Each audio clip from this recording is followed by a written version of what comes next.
పరిశుద్ధ గ్రంథంలో ఇప్పుడు చదువుకునే వాక్య భాగాన్ని అనుసరించి ఇందును గూర్చి దేవుడు తను ప్రేమించు వారి కొరకు ఏవి సిద్ధపరచునో అవి కంటికి కనబడలేదు, చెవికి వినబడలేదు, మనుష్య హృదయమునకు గోచరం కాలేదు అని వ్రాయబడి ఉన్నది. మనకైతే, విశ్వాసులమైన మనకైతే దేవుడు వాటిని తన పరిశుద్ధాత్మ వల్ల బయలుపరిచి ఉన్నాడు.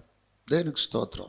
దేవుని ప్రేమించే వారి కొరకు దేవుడు ఏవి సిద్ధపరిచాడో, దేవుని ఎరగని మనుషుల కంటికి కనబడలేదు, దేవుని ఎరగని మనుషుల చెవులకు వినబడలేదు, వారి హృదయానికి అర్థం కాలేదు. మన కంటికి కూడా కనబడలేదు, మన చెవికి వినబడుతున్నాయి. కనబడనివి అదృశ్యముగా ఉన్నాయి. పరలోకం అదృశ్యమైనది, పరలోక దేవుని సింహాసనం అదృశ్యమైనది, పరలోక దేవుడు అదృశ్యంగా ఉన్నాడు, పరలోక జీవులు అదృశ్యంగా ఉన్నారు, పరలోక పెద్దలు అదృశ్యంగా ఉన్నారు, పరలోక దూతలు అదృశ్యంగా ఉన్నారు, పరలోక సంబంధం అన్నీ కూడా అదృశ్యంగా ఉన్నవి. అది మనిషి కంటికి కనబడలేదు, మనిషి చెవికి వినబడలేదు, మనిషి హృదయానికి అవి అర్థం కావట్లే.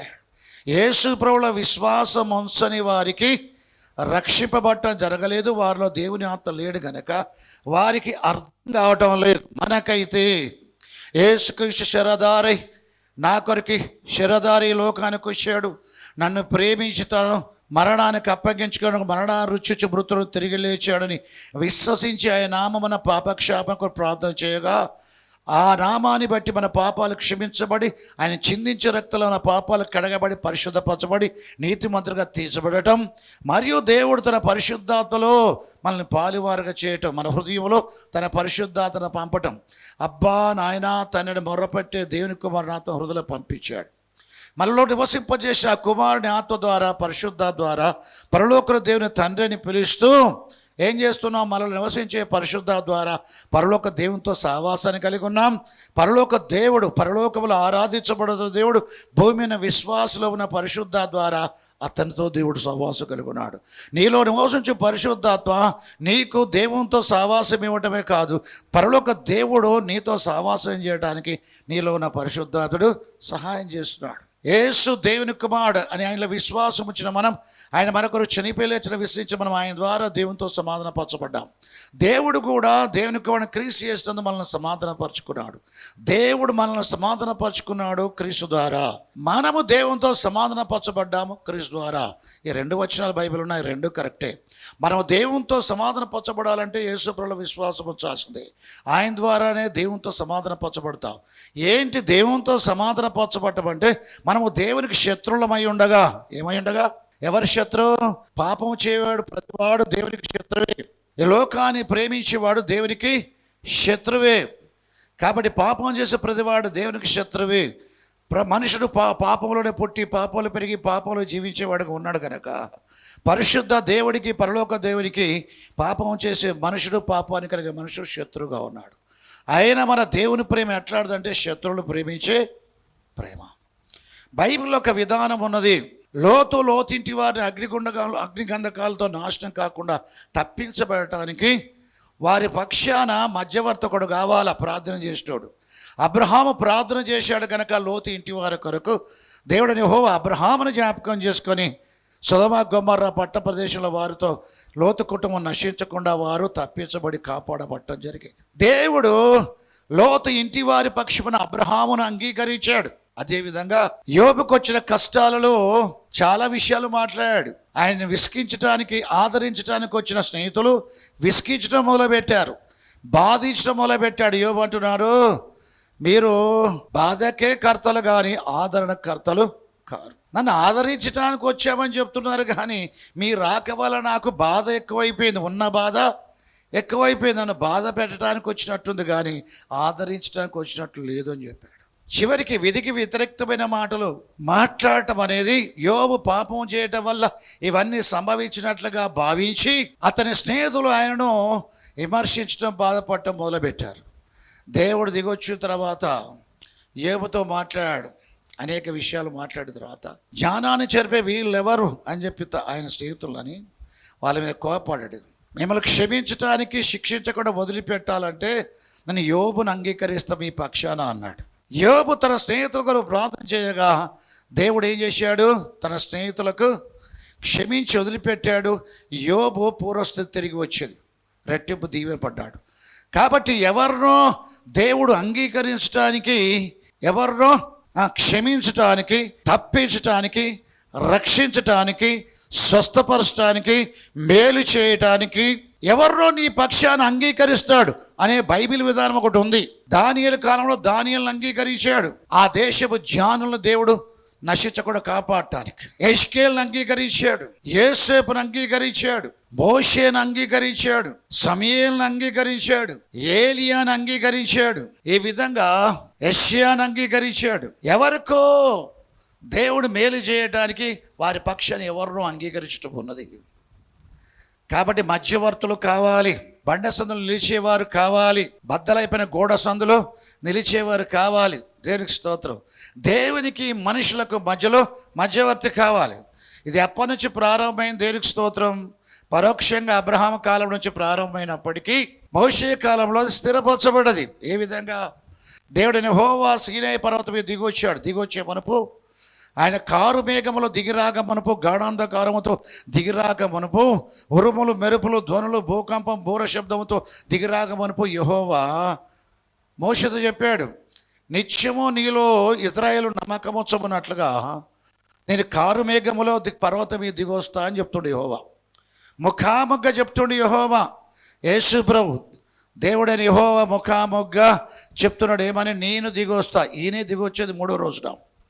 నేను గాఢాంధకారంలో దిగొస్తా, కారు మేఘములో నేను దిగి వస్తా, బూర శబ్దముతో దిగి వస్తా ఈ పర్వతం మీదకి. నువ్వు దిగి వెళ్ళి జనులను సిద్ధపరచు. ఈ పర్వతాన్ని ఎవడు తాకటానికి వీల్లేదు.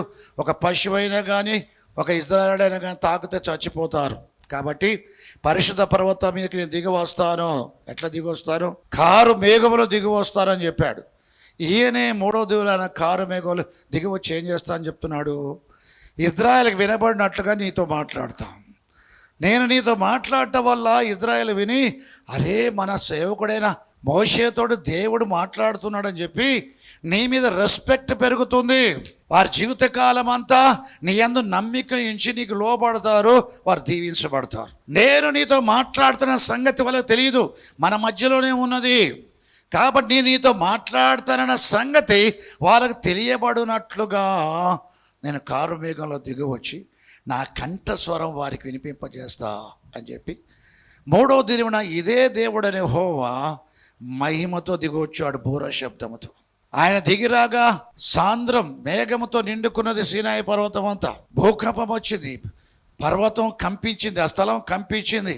మెరుపులు, ధ్వనులు, అగ్ని జ్వాలలు వచ్చాయి, బూర శబ్దము అంతకంతకు పెరుగుతూ వచ్చేది. దేవుడు దిగి వచ్చి మోషేని పిలిచి మోషేతో మాట్లాడుతున్నాడు. ఏం మాట్లాడి తెలుసా? 10 ఆజ్ఞలు. 10 ఆజ్ఞలు మాట్లాడుతున్నప్పుడు, దేవుడు మోషేతో 10 ఆజ్ఞల గురించి మాట్లాడుతున్నప్పుడు, పర్వతం కింద పాలెంలో ఉండి బయటకు వచ్చిన వారు ఇజ్రాయేలుకి అందరికీ ఆ స్వరం వినబడుతుంది. మోషేకి వినిపించే స్వరం, మోషే మాట్లాడుతున్న ఆ 10 ఆజ్ఞల యెహోవా స్వరము ఇజ్రాయేల్ కూడా వింటున్నారు. ఆ పర్వతం మీద మీరు ఏ స్వరూపము చూడలేదు, అగ్ని జ్వాలలోంచి వచ్చే స్వరం మాత్రం విన్నారు కానీ స్వరూపము చూడలేదు. పాత నిబంధన గ్రంథములో అంతా కూడా మోషే జ్ఞాపకం చేసి ఇజ్రాయేలుకి, మీరు ఆయన అగ్ని జ్వాలలో ఉండి ఆయన స్వరం విన్నారు కానీ ఆయన స్వరూపం మీరు చూడలేదు అని మాట్లాడతారు. వారు వినిన స్వరం ఏంటి? 10 ఆజ్ఞలు. ఆ 10 ఆజ్ఞలు వినిన స్వరం మాట్లాడటం అయిపోయిన తర్వాత దేవుడు మహిమను పక్కకు పెట్టి ఇది మునుపటి వల్లే మోషేతో మాట్లాడడం మొదలుపెట్టాడు. ఇక 10 ఆజ్ఞలు మట్టుకే వీరికి వినబడ్డాయి. ఆ తర్వాత మోషే పర్వతం మీద దిగి వచ్చినప్పుడు ఇజ్రాయేలు మోషేతో అంటున్నారు, ఆ దేవుని స్వరం మేము వినలేం, ఆ స్వరం విని మేము బ్రతకలేం, నువ్వు విను. ఏం చేస్తావు?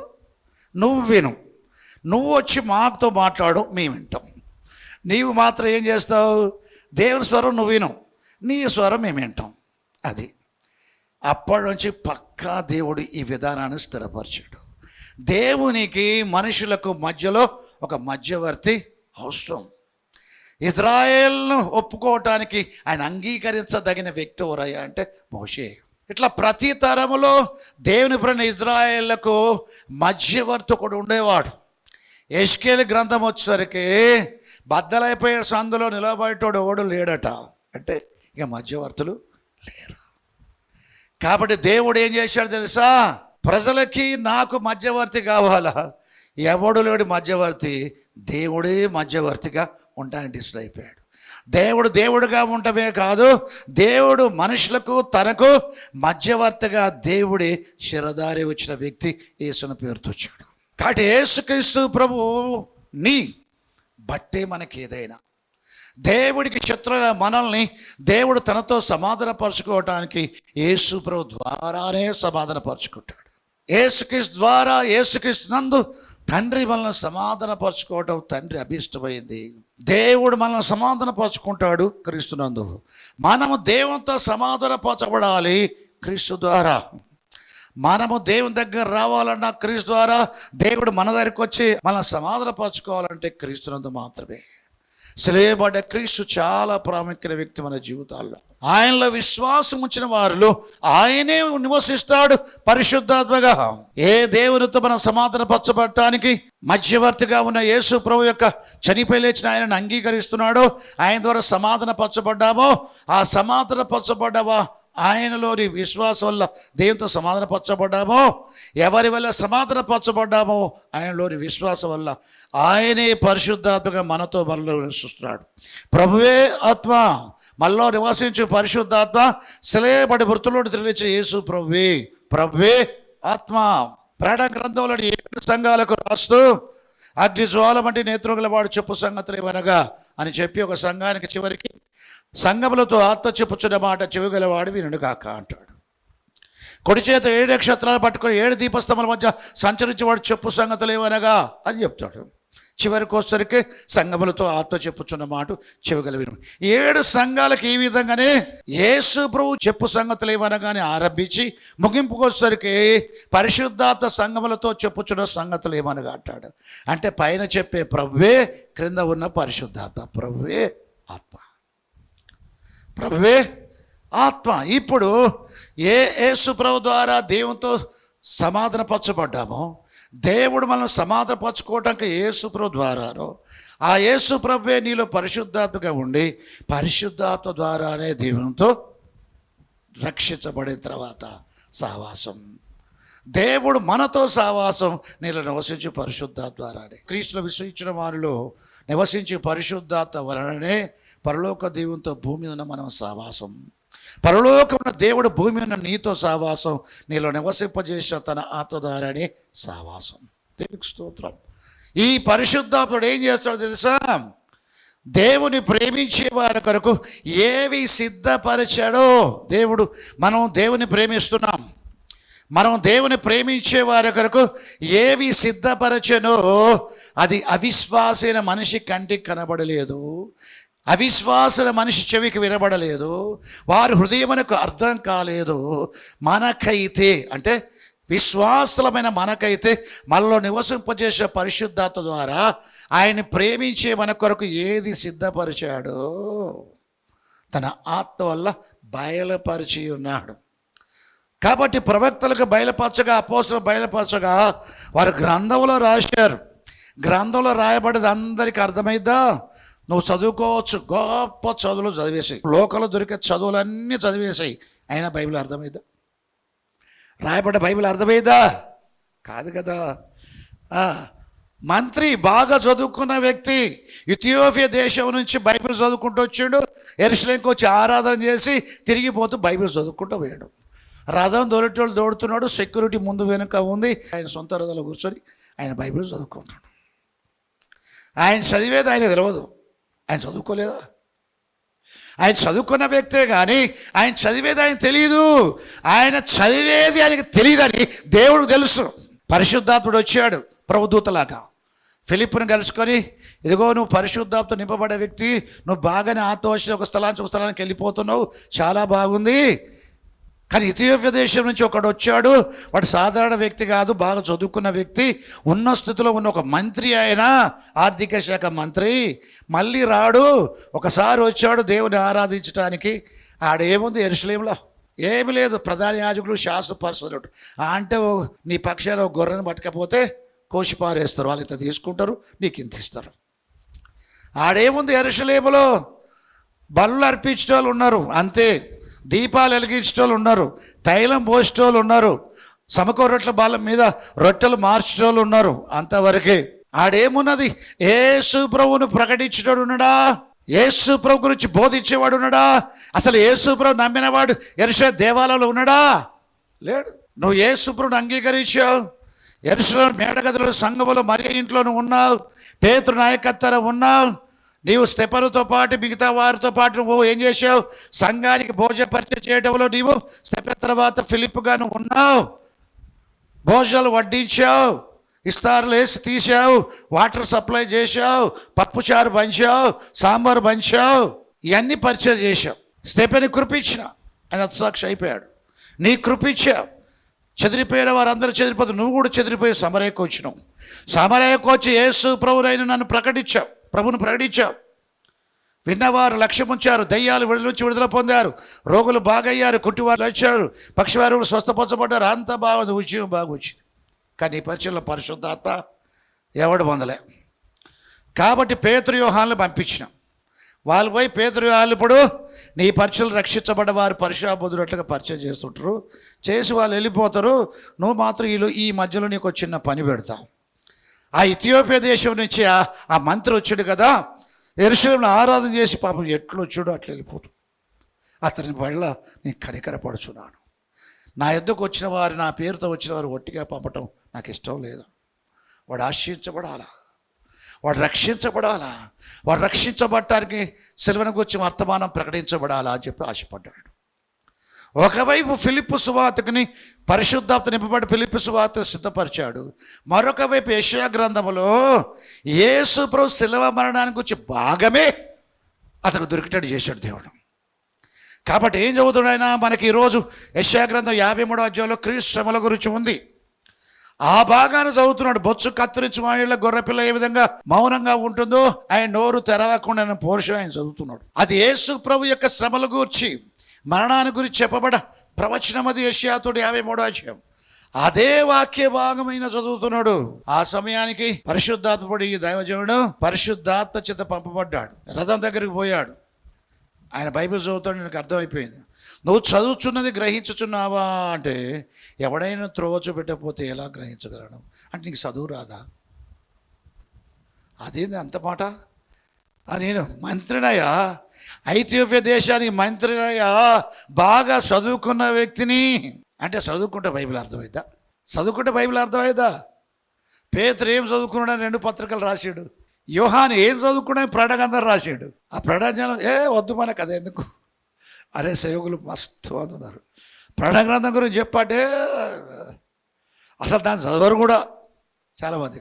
చదువురానోడు రాసిర్రు అన్నీ. మరి హల్లెలూయా. చూడండి, బైబిల్లో రాసి పెట్టాడు. ఆయన ప్రేమించే వారి కొరకు ఏవి సిద్ధపరచుడు రాసి పెట్టాడు. కానీ అది నీకు రక్షణ లేకుండా ఉండి ఎంత చదువుకున్నా నీకు అర్థం కాదు. నీకు చదువుకున్నా చదువుకోకపోయినా, నువ్వు గ్రామీణువైనా, నువ్వు పట్టణానికి సంబంధించిన వ్యక్తివైనా, లోక జ్ఞానం ఉన్నా లేకున్నా, యేసుక్రీస్తులో విశ్వాసం వచ్చి పరిశుద్ధాత్మ నింపబడ్డ వ్యక్తివైతే, నీలో నివసించి పరిశుద్ధాత్మ ద్వారా కుమ్మరించబడ్డది దేవుని ప్రేమ. భార్యాభర్తల ప్రేమ పరిశుద్ధాత్మ ద్వారా నీ హృదయంలో కుమ్మరించబడలే. అన్నదమ్ముల ప్రేమ కుమ్మరించబడలే. స్నేహితుల ప్రేమ కుమ్మరించబడలే. అక్కాచెల్లెల ప్రేమ కుమ్మరించబడలే. రోమాపత్రిక 5వ అధ్యాయం 5వ వచనం చూడండి. ఏ ప్రేమ? యేసు ప్రభువులో విశ్వాసం ఉంచిన వారికి దేవుడు అనుగ్రహించిన పరిశుద్ధాత్మ ద్వారా దేవుడు ఏ ప్రేమను కుమ్మరించాడు అక్కడ రాయబడదు. చూడండి, ఈ నిరీక్షణ మనలను సిగ్గుపరచదు. అంటే దేవుని మహిమను గూర్చిన నిరీక్షణ. మనం యేసు ప్రభు వస్తాడు, పరలోకం నుండి ఆర్భాటముతో, ప్రధానతో, శబ్దముతో, దేవుని బుర్రతో పరలోకం దిగి వస్తాడు.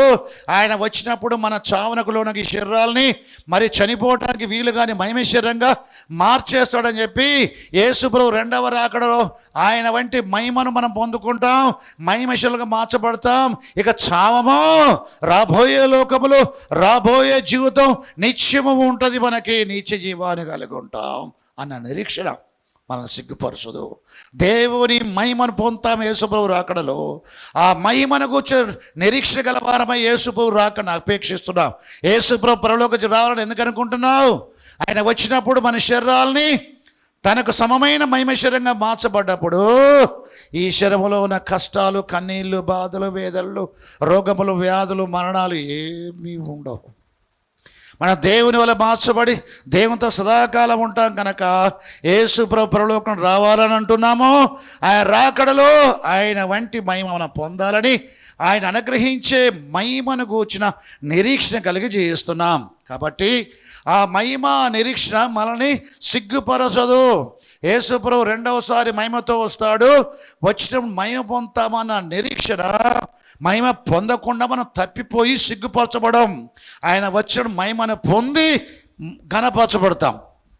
యేసు ప్రభు ప్రత్యక్షమైనప్పుడు మెప్పు, మహిమ, ఘనత కలుగుటకు ఇప్పుడున్న శ్రమలు కారణమగును. యేసు ప్రభు వచ్చిన మహిమనివ్వటం మట్టుకే కాదు, మెప్పు, ఘనత, మెప్పు, ఘనత అందరి ముందు దేవుడు ఏం చేస్తాడు? మనల్ని ప్రశంసిస్తాడు. మీటింగ్ పోతే దేవజోడు చెప్తున్నాడు మాట మాట్లాడుతూ,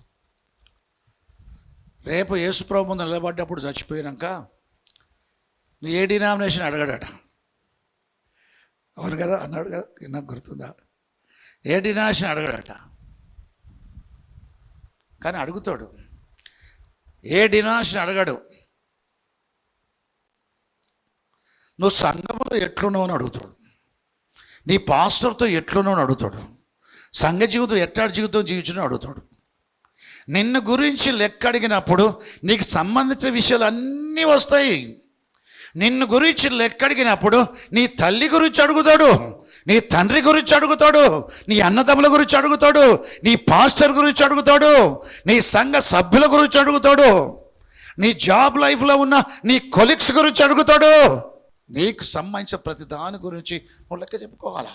నువ్వు తినే పశువుల గురించి కూడా అడుగుతాడు. నువ్వు తినే కోళ్ళు, కుక్కల గురించి కూడా అడుగుతాడు దేవుడు. అదేంటి? జంతువు మనుషుడు రక్తం చిందించినా, మనుషుడు జంతువు రక్తం చిందించినా ఆ రక్తాన్ని గురించి నిన్ను అడుగుతాడని బైబిల్ చెప్తుంది. కయ్యన్ని మీ తమ్ముడు ఎక్కడా అని అడిగాడు. నా తమ్ముడికి నీకు కావాలా అన్నా అన్నాడు. ఖచ్చితంగా అడుగుతాడు. మీ తమ్ముడి గురించి అడుగుతాడు, మీ అన్న గురించి అడుగుతాడు, నీ సంఘ జీవితంలో అడుగుతాడు. ఏం తెలుసా? ఒక వ్యక్తికి తల్లిదండ్రులు ఇచ్చేది దేవుడే, ఒక వ్యక్తికి అన్నదమ్ములు ఇచ్చేది దేవుడే, ఒక వ్యక్తిని పరలోకించి భూమిని పంపించేది దేవుడే. పరలోకించి భూమిని పంపించడానికి చాలామంది భార్యాభర్తలు ఉంటారు, కానీ నువ్వు ఎవరైనా ఒక భార్యాభర్తల ద్వారా రావాలి, వాళ్ళని చూజ్ చేసుకున్నాడు. చాలామంది కన్యకలు ఉంటారు, కానీ పరలోక దేవుడు శరదారి రావటానికి చూజ్ చేసుకున్న దేవుడు ఎన్నుకున్నది ఎవరిని? మరియనే. అట్లనే నువ్వు ఏ సంఘములో ఉండాలన్నది నిర్ణయించేది దేవుడు, ఏ పాస్టర్ కింద ఉండాలని నిర్ణయించేది దేవుడు. మార్కును ఏ పాస్టర్ కింద ఉండాలని నిర్ణయించాడు. పేతురు దగ్గర ఉన్నాడు, పౌలు దగ్గర ముడుచుకోలేకపోయాడు. బర్నబా చేయబట్టి పేతురు దగ్గర నుంచి ఎక్కడ పోయిండు? ఆయన పౌలు దగ్గర పోయాడు. పౌలు దగ్గర పోలేక పంపులీలో పౌలు వదిలిపెట్టి తిరిగి యెరూషలేముకి వెళ్ళిపోయాడు పేతురు దగ్గరికి. దేవుడికి స్తోత్రం. చూడండి, ప్రతి వారికి సంఘానికి కేటాయించేది దేవుడే, ప్రతి వారికి సేవకుని ఇచ్చేది దేవుడే. ఏంది దేవుడు సేవకులు? ఏడా యేసు చనిపోయి తిరిగి లేచేది ఆత్మరక్షణ కొరకు మట్టుకే కాదు. యేసు ప్రభు చనిపోయి లేచి 9 వరాలు కుమ్మరించడం మట్టుకే కాదు. యేసు ప్రభు చనిపోయి లేచి పరిశుద్ధాత్మ కుమ్మరించడం మట్టుకే కాదు. యేసు ప్రభు చనిపోయి లేచింది మనుషులకు ఈవులను అనుగ్రహించడానికి. ఏంటది? యేసు చనిపోయి భూమి యొక్క క్రింది భాగాలు దిగిపోయి పరలోకానికి ఆరోహణం అయిపోయాడు. ఆయన ఆరోహణం అయినాక భూమి యొక్క క్రింది భాగాలు దిగి అర్థం ఇచ్చుచున్నది కదా. ఎంతో పైగా ఆయన పరలోకానికి ఎక్కిపోయి ఆయన ఏం చేశాడు? మనుషులకు ఈవులను అనుగ్రహించాడు. ఏం చేశాడు? ఆయన పరలోకానికి ఎక్కిపోయి మనుషులకు, ఇంగ్లీష్ బైబిల్లో గిఫ్ట్స్ అనుగ్రహించడం. ఇక్కడ ఎఫెసీ పత్రిక 4వ అధ్యాయంలో చెప్పిన గిఫ్ట్స్ ఏంటంటే, కొందరిని అపోస్తలుగా మనుషులకు అనుగ్రహించాడు, కొందరిని ప్రవక్తలుగా మనుషులకు అనుగ్రహించాడు, కొందరిని కాపర్లుగా మనుషులకు అనుగ్రహించాడు, కొంతమంది సువార్థికులుగా మనుషులను అనుగ్రహించాడు, కొంతమందిని ఉపదేశకులుగా అనుగ్రహించాడు, కొంతమందికి సహకారులుగా ఇన్సైడ్ సంఘంలో లేపేది. యేసు ప్రభు చనిపోయి లేవటం వల్ల పరలోకం నుండి దేవుడు అనుగ్రహించిన వరములు ఏంటయ్యా అంటే, బుద్ధివాక్య వరం, జ్ఞానవాక్య వరం, స్వస్థపరచు వరం. అవి మటుకే కాదు, అది ఒక వ్యక్తికి ఉండేటి. వ్యక్తినే వరముగా ఇయ్యటం అపోస్తులుడు, వ్యక్తినే వరముగా ఇయ్యటం పాస్టర్, వ్యక్తినే వరముగా ఇయ్యటం సువార్థికుడు, వ్యక్తినే వరముగా ఇయ్యటం ఉపదేశకుడు, వ్యక్తినే వరముగా ఇయ్యటం ప్రవక్త. ఆయన ఈవులను అనుగ్రహించాను. ఏంటి ఆ ఈవులు అంటే, కొందరిని అపోస్తులు. కానీ అపోస్తులు ఎవరట? ఈవులు గిఫ్ట్స్. నీకు ఏ గిఫ్ట్ ఇచ్చాడు? ఇప్పుడు నేను ఉన్న సేవకుని సంఘంలో పరిచయం చేస్తా. దేవుడు నాకు ఇచ్చిన సంఘ పరిచర్య, నాకు అప్పగించబడే వారి విషయంలో నేను లెక్క చెప్పాలా? నాకు అప్పగించబడే విషయంలో నేను చేయాలా? తగిన కాలమున భోజనం పెట్టేవాడు, ఏ కాలం ఎట్టి కాలం ఏది అవసరమో అది ఆత్మ నడిపింపులో రికగ్నైజ్ చేసి దానిని ప్రకటించడం, బోధించడం, నేర్పడం నా వంతు. దాని వెనక ప్రేయర్, ప్రార్థించుట యందు, వాక్యోపదేశం అందు ఎడతెక్కుంటామని అపోస్తులు చెప్పారు. ఇంకా తప్ప వేరే లోకం పిలువబడ్డవానికి ఉండకూడదు. భోజనాలు పంచిపెట్టడం, ఆడిపోయి ఆన్లైన్ ప్రేయర్ మీటింగ్ అయిపోయింది, ఆన్లైన్ ప్రేయర్ మీటింగ్ అయిపోయి వెళ్ళేటప్పుడు కిటికీల వైపు చూస్తే అంత దుమ్ము ధూళి కనబడ్డది, అంత బూజు కనబడ్డది. ఇక వాక్యోపదేశం ప్రార్థన చేసుకోవడం మానేసి కిటికీల దుమ్ముందా ఏముందని ఎత్తుకుండా పోవాలి. అవునా? భోజనం కాడికి వచ్చి భోజనం కాడికి వచ్చి అందరు సరిగా వడ్డిస్తారా లేదా, రుచి ఎట్లుంది, పసి ఎట్లుంది, అందరికి సరిపోతుందా లేదా, ఏం వండి చేసి పెడుతున్నారు అవి చూసుకోవాలా. ఇవన్నీ మేము చేయమన్నాడు పేతురు, ఇవన్నీ మేము చేయమన్నాడు యోహాను. ఇవన్నీ కాదు, మేము వాక్యం చెప్పడం మానేసి భోజనం పంచిపెట్టే యుక్తం కాదు. దాని కొరకు 7 మనుషులు ఏర్పరచుకోండి, తినేటోళ్ళు తింటారు, వడ్డిస్తారు.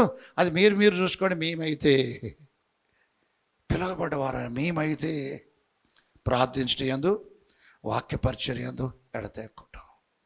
దేవుని చేత పిలువబడ్డవాడి స్వాభావిక లక్ష్యం ఖచ్చితంగా ఇది అయి ఉంటుంది. యేసు ప్రభువును వెంబడించే వారిలో ఒకడు వచ్చేసి, ప్రభా మా పిత్రార్జితాన్ని మా అన్నదమ్ములకు పంచిపెట్టరాదని అడిగాడు. మీ మీద తీర్పరిగాను మీ ఆస్తులు పంచిపెట్టేవాడుగా నన్ను ఎవడు నియమించాడు? యేసు ప్రభు ఇష్టపట్టాలి అట్టాడు వాటికి. మీ ఆస్తుల గొడవ నాకెందుకు, నీ భూముల గొడవ నాకెందుకు, నీ జాబ్ గొడవ నాకెందుకు, ఏం ప్రేయర్ హెల్ప్ కావాలా? పాస్టర్ని అడగచ్చు. మా అన్నదల మధ్య తీర్పు తీర్చు అని చెప్పి నువ్వు వచ్చి అడుగుతున్నావు. మిమ్మల్ని మీ పైన తీర్పరిగా పంచిపెట్టేవాడుగా నన్ను ఎవడు నియమించాడు? నేను వచ్చిన పర్పస్ ఏంటి? దేవుని కుమారుడు వచ్చి వివేకం అనుగ్రహించి ఉన్నాడు. జ్ఞానం, ఇంత దేవుని రాజ్యానికి జ్ఞానం ఇచ్చి దేవుని ఆలోచన మీకు తెలియజేసి ప్రాణం పెట్టడానికి వచ్చిన ఆయన. మనిషి కుమారుడు వచ్చింది పరిచారం చేయించుకోవడం రాలేదు, పరిచర్య చేయటకును 3.5 years, 3.5 సంవత్సరాలు పరిచర్య చేయటకును 3.5 సంవత్సరాలు అనేకులకు ప్రతిగా విమోచ క్రయధనముగా తన ప్రాణం ఇచ్చుటకు. ఒక్కసారి పరిచర్య చేసింది 3.5 సంవత్సరాలు, ప్రాణం పెట్టింది చివరి గడియలో. ఎందుకు వచ్చినాయి అన్నాడు. ఆయన వచ్చింది ఎందుకో గుర్తుంది. పేతురు దేవుడు ఎందుకు ఏర్పరచుకుందో ఆయన తెలుసు. జీసస్ దేవుడు ఎందుకు ఏర్పరచుకున్నా ఆయన తెలుసు. బిలిగ్రామ్ని దేవుడు ఏర్పరచుకునే ఎందుకు ఆయనకు తెలుసు. ఓరల్ రాబర్ట్స్ దేవుడు ఎందుకు ఏర్పరచుకున్నా ఆయన తెలుసు. టి.ఎల్. ఆస్మాన్ దేవుడు ఎందుకు ఏర్పరచుకున్నా ఆయన తెలుసు. దేవునికి స్తోత్రం. సంఘాలకు దేవుడు మనుషులకు ఈవులను ఇచ్చాడు. పరిచర్య వరములు వ్యక్తులు. అందరు చెప్పండి, పరిచర్య వరములు వ్యక్తులు. కానీ పరిశుద్ధాత్మ కృపావరములు అవి వ్యక్తులు కాదు. పరిశుద్ధాత్మ పంచి ఇచ్చే వరములు. ఒకరికి బుద్ధివాక్య వరం, మరొకరికి జ్ఞానవాక్య. అదే పరిశుద్ధాత్మల విశ్వాసవరం, ఆత్మల వేచవరం, ప్రవచన వరం, భాష వరం, అర్థం చెప్పు. ఈ వరాలు ఇస్తాడు వ్యక్తికి. వరాలు ఈయనకు 2 ఉన్నాయి, ఆమెకు 3 ఉన్నాయి, ఆమెకు 1 ఉంది, ఆమెకు ప్రవచన వరం ఉంది, ఇట్లా చెప్తారు. కానీ పరిచర్య వరాలు వ్యక్తులు వరాలు. వారందరికీ ఇస్తారా? పేతురు దగ్గర ఉన్న వాళ్ళు పౌలు దగ్గర లేరు, పౌలు దగ్గర ఉన్నవారు పేతురు దగ్గర లేరు. అంటే విశ్వాసైన వానికి ఒక సహవాసం దేవుడు ఇస్తాడు. సహవాసం దేవుని నుండి కలిగేది, సంఘము దేవుని నుండి కలిగేది. వారికి నియమించబడ్డ సేవకుడు కూడా దేవుని చేత అనుగ్రహించబడ్డవాడే.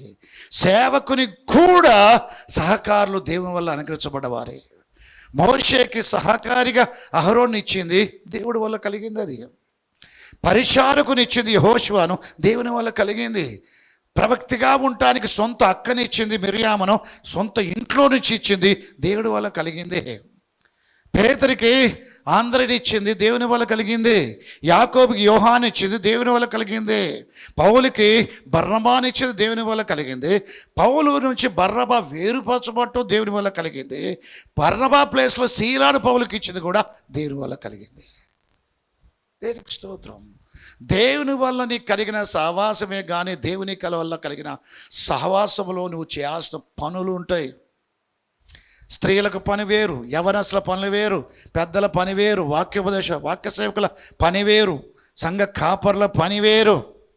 అందరికీ పనులు ఉంటాయి. ఎదిగే విశ్వాసులకు దేవుడు అందించే కృపను బట్టి వాళ్ళు పనిచేస్తారు. ఎవడు చేద్దామని చేయలేడు. స్వశక్తితో స్వజ్ఞానంతో చేయబోయేటోడు వాడు ఫెయిల్యూర్. దానివల్ల సంఘానికి నష్టం. నువ్వు ఏమైనా చేయగలుగుతున్నావు సంఘములో అంటే అది దేవుడు నీకు కనుగరించిన కృప. నీకు ఇచ్చిన సహవాసములు, నీకు ఇవ్వబడ్డ కృప ఈ పని చేయడానికి. ఈ విషయంలో దేవుడు లెక్కడగడా అడుగుతాడు. రాజకుమారుడు ఒకడు దూరదేశంలో రాజ్యం సంపాదించుకోవడానికి వెళ్ళి మరలా వస్తాడని పోయే ముందు తన దాసులను పిలిచి, ఇదిగో నీకో మీనా, నీకో మీనా, నీకో మీనా, నీకో మీనా అని చెప్పాడు. మరలా వచ్చినప్పుడు అందరూ పిలిచి, నేను ఎవరికి మీనాలు ఇచ్చినో లెక్క చెప్పరా అంటే, అయ్యా నువ్వు ఇచ్చిన మీనాతోటి నేను 10 మీనాలు సంపాదించాను. 10 పట్ల మీద అధికారి పో. నువ్వు ఇచ్చిన మీనాతో 5 మీనాలు సంపాదించాను. 5 పట్ల మీనా పో. నువ్వు ఇచ్చిన మీనాను నేను తవ్వి పాత పెట్టినా, నువ్వు ఇతర చోట కోయేవాడు, చల్లని కూడా పంట కూర్చుకునేవాడువు, అట్టడి కఠినుడవు నువ్వు. దేవుడు కఠిన కాదు, కనికరం గలవాడు. వీడి లైఫ్ టైం మొత్తం దేవుడిని తెలుసుకున్నవాడుగా ఉన్నాడు. కానీ దేవుడు ఎటువంటి వాడో వీడికి అర్థం కాలేదు. చాలామందికి అర్థం కాదు. ఎన్ని ఏళ్ళు అయితే నువ్వు రక్షించబడి, ఎన్ని ఏళ్ళ నుంచి సంఘ జీవితం జీవిస్తున్నావు, ఎన్ని ఏళ్ళ నుంచి బోధించబడుతున్నావు, ఎన్ని ఏళ్ళ నుంచి దేవుని ఎరిగిన వాడిగా ఉంటున్నావు. వీడు చెప్పే మాట సెకండ్ కమింగ్ వరకు కూడా దేవుడు కఠినుడని తెలుసు వీడికి. ఏం తెలుసు వీడికి? ఏం తెలుసు దేవుడికి? కఠినుడు ఈయన తెలుసు. ఇట్లే ఉంటారు చాలామంది క్రైస్తవులు. యేసు ప్రభువు వచ్చేదాకా, సెకండ్ కమింగ్లో వచ్చేదాకా నువ్వు కఠినవాడని ఎరుగుతున్నాడు ఆయనతో అంటున్నాడు. దేవుడు కనికరం గలవాడికి అర్థం కాలే. ఒక తండ్రికి 2 కుమారులు ఉండని, రెండవ వాడు వచ్చేసి, నా ఆస్తులు రావాల్సిన వాట నాకు ఇచ్చే, దూరదేశం పోయి నేను వ్యాపారం చేసి ఇంతకంటే గొప్పని అయిపోతా, నాకు ఇచ్చేయంటే, సరే నీకోసారి మీ అన్నకోసారి అని చెప్పి తండ్రి ఇద్దరికీ ఆస్తి పంచి ఇచ్చాడు. పెద్దోడు చాలా తెలియగలవాడు లోకపరంగా. వాడి భాగం వాడు తీసుకొని వాళ్ళ నాయనతోటే ఉన్నాడు, వాళ్ళ తండ్రితోటే ఉన్నాడు. కానీ రెండో కుమారుడు మాత్రం వాడు ఆస్తులు భాగం తీసుకొని దూరదేశం వెళ్ళిపోయాడు. వెళ్ళిపోయి వాడు చేసే వ్యాపారం ఏం తెలుసా? స్మగ్లింగ్. దుర్వ్యాపారం అంటే అదే, దుర్వ్యాపారం. వాడు దూరదేశం వెళ్ళి దుర్వ్యాపారం చేస్తే వాడు ఇంకా సంపన్నుడు కాదు, తండ్రి ఇచ్చిందంతా కోల్పోయాడు. వాడికి ఏమి లేకుండా పోయింది. స్నానం చేయడానికి కూడా అవకాశం లేదు, ఉండటానికి అవకాశం లేదు, తినడానికి అవకాశం లేదు, తలకు ఆయిల్ పెట్టుకోవడానికి అవకాశం లేదు, కాళ్ళకు చెప్పులు వేసుకోవడానికి అవకాశం లేదు, మంచి వస్త్రాలు లేవు, చింపురు గుడ్డలతో ఉన్నాడు. అన్నీ పోగొట్టుకోడు. వీటికి మించి ఇది కనబడింది వాడికి సమాధానం లేదు, సంతోషం లేదు. ఆత్మకు సంబంధించినవి లేవు, దేహానికి సంబంధించినవి లేవు.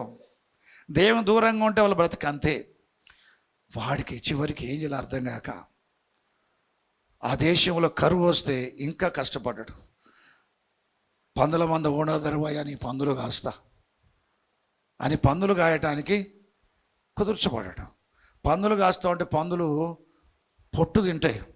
పందులు తినే పొట్టు ఆశపడను కానీ అది కూడా దొరకనందున ఇక నాకు తిండి ఎక్కడ అంటే, వాళ్ళ తండ్రి ఇంట్లో సేవకులు ఉన్నారు, ఆ సేవకుల ఇంట్లో ఉన్న తిండి గుర్తుకొచ్చు దీనికి.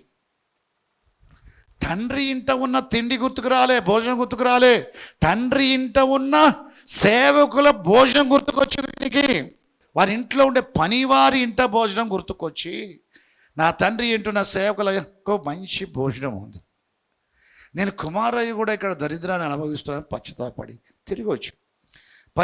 తిరిగి వస్తే తండ్రి దూరం ఉన్న చూసి గుర్తుపట్టాడు. అంటే డైలీ ఏం చేస్తున్నా, నేను వెళ్ళిపోయిన కుమారుడు ఎప్పుడు వస్తాడా, కఠినుడా నా పైన వెళ్ళిపోయిన కుమారుడు ఎప్పుడు వస్తాడా, కఠినుడా కాదు. వాడు మార్గమందు ఉండగానే ఈయన పరిగెత్తుకొని పోయి కుమారుని కవలిస్తూ ఉంటే, వీడు ముందు మాటలు సిద్ధపరచుకుని వచ్చి నా తండ్రి దగ్గరికి పోయేసి, తండ్రి నీకును పరలోకానికి విరుద్ధంగా పాపం చేశాను ఒప్పుకుంటాను వచ్చాడు. నీ కుమారుని అనిపించడు యోగ్యుని కాదు, నీ పనివారిలో ఒకరిగా పెట్టుకో అని చెప్పి ఇట్లా నేను తగ్గించుకొని ఒప్పుకుంటా, నా తప్పిదాన్ని ఒప్పుకుంటా అని పశ్చాత్తాప హృదయంతో బయలుదేరి వచ్చాడు మాటలు కుదుర్చుకొని.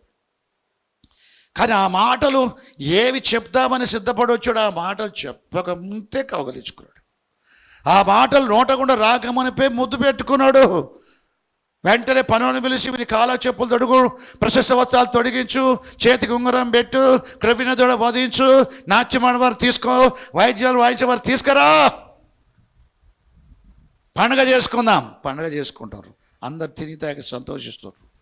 పెద్ద కుమారుడు ఆ టయానికి లేడు. వీడు ఆస్తి తీసుకుని హాయిగా తండ్రితోటే ఉన్నాడు. పొలంలో పోయి పొలం నుంచి రాగానే ఈ మ్యూజిక్ సౌండ్ వినబడుతుంది. అనే శబ్దాలు వినబడితే బయటనే ఉండి ఒక పనిని పిలిచి, ఏంది ఆ సౌండ్లన్నీ శబ్దాలన్నీ ఏంటిది అంటే, మీ తమ్ముడు తిరిగి వచ్చిన సందర్భాన పండుగ చేస్తుండే మీ తండ్రి, కొవిన దూడ వధించిండు, నాట్యం వారు మ్యూజిక్ కొట్టేవారు ఎంజాయ్ చేస్తున్నారు, అందరూ వచ్చిన వారు మంచి పండుగ చేసుకుంటారు అంటే వీడు బయటనే ఉన్నాడు. రమ్మంటే రావట్లే. వాళ్ళ తండ్రి వచ్చి, నా కుమారుడా, మీ తమ్ముడు తప్పిపోయి దొరికను, నా కుమారుడు చచ్చిపోయి బతికను, ఈ సమయంలో తిని త్రాగి సంతోషపడటం మంచిది, రా అంటే నేను రానన్నాడు. ఎందుకు రానన్నాడు? నీ ఆజ్ఞ నేను ఎప్పుడు మీరలే, ఎప్పుడు నేను నీతోటే ఉన్నా, నీ ఆజ్ఞ ఎప్పుడు మీరలే, నా స్నేహితులు సంతోషించినట్టుగా నువ్వు ఎప్పుడు ఒక మేకపిల్లలే, కానీ నీ ఆస్తిని వేషలతో పాడు చేసిన నీ చిన్న కుమారుడికి మాత్రం క్రొవ్విన దూడ వధించావు. వాని క్రొవ్విన దూడ వధించినవు, నా స్నేహితులతో నేను సంతోషించిన ఒక మేక పిల్ల కూడా నాకు ఇవ్వలే అన్నాడు. వాడికి ఏం కావాలట? వాడి తండ్రితో ఉన్నాడు వాస్తవమే, తండ్రి ఎట్టటోడు తెలియదు, తండ్రి ఎట్టటోడో తెలియదు. వీడేమో కఠినుడు అన్నాడు యేసు వచ్చేదాకా, నువ్వు కఠినుడు అన్నాడు, వీడికేమో తెలవలే. తండ్రి ఎట్టటోడు ఇప్పుడు చెప్తున్నాడు, నా కుమారుడా ఎల్లప్పుడూ నాతోటే ఉన్నావు, నావన్నీ నీవన్నాడు. వీడేమడుగుతున్నాడు? తండ్రిని ఎట్లా అర్థం చేసుకున్నాడు? కనీసం మేక పిల్లని ఇస్తాడా, ఆ గొర్రె పిల్లని ఇస్తాడా, ఆ కోడి పిల్లని ఇస్తాడా, కుక్క పిల్లని ఇస్తాడా? మనమందరం కూడా చాలామంది సంఘాల్లో సేవకులను ప్రార్థన చేయమని అడిగేది కానీ, వాళ్ళు ప్రార్థన చేసుకునేది కానీ అన్ని కుక్క పిల్లల కొరకే. కుక్క పిల్లలు, కోడి పిల్లలు, వీటి కొరకే ప్రార్థన చేస్తారు. శారీరక సంబంధన అవసరాలు మన జీవితంలో ఉంటాయి. దాంట్లో మరీ లీస్ట్ తక్కువ అనుకున్నవి కూడా ఎడతెగక ప్రార్థన చేస్తాం. ఎట్లా చేస్తాం? ఎడతెగక ప్రార్థన చేస్తాం, ఎడతెగక. కానీ యేసుప్రభుల విశ్వాసం ఉంచి మేడగదిలో కూడుకుని ఇంచుమించు 120 మంది ఏక మనసుతో ఎడతెగక ప్రార్థన చేసింది. కోడి పిల్ల కొరక, కుక్క పిల్ల కొరక, మేక పిల్ల కొరక, దేని కొరకు ప్రార్థన చేశారు? పరిశుద్ధాత్మ కొరకు. దేవునికి స్తోత్రం. ఏక మనసుతో ఎడతెగక ఆదిమ సంఘం యేసుప్రభుల విశ్వాసం ఉంచిన మార్కు తల్లిన మరియ ఇంట మేడగదిలో యెరూషలేములో ఏక మనసుతో ఎడతెగక రోజు కూడుకొని ప్రార్థన చేస్తున్నారు. దేని కొరకు ఎడతెగక ప్రార్థన చేస్తున్నారు? పరిశుద్ధాత్మ కొరకు. దేవుడు కావాలి, దేవుడు మాలో నివసించాలి. మేము దేవుని కలిగి ఉంటే లోకంలో మాకు ఏది అక్కర్లేదు. అది వాళ్ళ స్టేటస్. కానీ వీని స్టేటస్ ఏంటి? నీది నువ్వు తీసుకో. నువ్వు విత్తన చోట కోయివాడవు, చల్లని చోట పంట కూర్చుకునేవంత కఠినుడు నీవు. దేవుని వీడు అర్థం చేసుకుంది ఏంటంటే కఠినుడు. వీడు తండ్రితోటే ఉండి అర్థం చేసుకుంది ఏంటి? మా తండ్రి నా పట్ల కనికరం లేదు, దయ లేదు. ఆస్తులన్నీ పాడు చేసేటోనికేమో మస్తు ఇచ్చి వాడు తిరిగి వస్తే పండుగ చేస్తాడు. ఎప్పుడు నమ్మకంగా ఉంటే నన్నే అరుస్తాడు, నన్నే తిడతాడు, నన్నే అంటాడు. ఇంత నమ్మకంగా ఉన్నా కానీ పాస్టర్ మమ్మల్ని అంటాడు. ఎంత నమ్మకం ఉన్నా కానీ పాస్టర్ మమ్మల్ని అంటాడు. దేవదాస్ సార్, చిన్నిసారు, బేలేడు గారు వాళ్ళు ఎప్పుడు అనేది అది, అరే ఇదేంది, ఇది పని చేయాలా అనిపించుకోవాలా, పని చేయాలా అనిపించుకోవాలి, ఇక చేసేది లేదు అంటారు. చేసేది లేని ఇంటికి పోరు, తిని మళ్ళీ వస్తారు. వచ్చి ఎవరి పని వాళ్ళు చేసుకుంటారు. అది నిజంగా రక్షించబడే బిడ్డలు దేవుని ప్రేమించేవారు అట్లుంటారు. ఎప్పుడు నీతో ఉన్నా, నువ్వు ఆజ్ఞాపించేది ఎప్పుడు మీరలేదు, కానీ నువ్వు మాత్రం నా పట్ల కనికరం లేదు, జాలి లేదు, నీ దగ్గర న్యాయమే లేదు. నాకు మేక పిల్లని కూడా వేయలే, నా కుమారుడు ఎప్పుడు నాతో ఉన్నది నిజమే, నావన్నీ నీవే. పరలోకంలో వచ్చే యేసు ప్రభు వచ్చిన తర్వాత ఆయన సముఖంలో నిలబడ్డప్పుడు మనల్ని గూర్చి మనం లెక్క చెప్పుకోవాలా. ప్రతి మనుషుడు తన గూర్చి లెక్క చెప్పుకోవాలని బైబిల్ చెప్తుంది. ఈ మనుషుల్లో విశ్వాసులు ఉంటారు, సహకారులు ఉంటారు, అపోస్తలులు ఉంటారు, ప్రవక్తలు ఉంటారు, పాస్టర్స్ ఉంటారు, ఇంకా ప్రార్థన పరులు ఉంటారు, పంచిపెట్టేటోళ్ళు ఉంటారు, పై విచారణ చేసేవారు ఉంటారు. కరుణించేవారు ఉంటారు, సంఘములో రకరకాల సహకారులు ఉంటారు, వాళ్ళు ఉంటారు.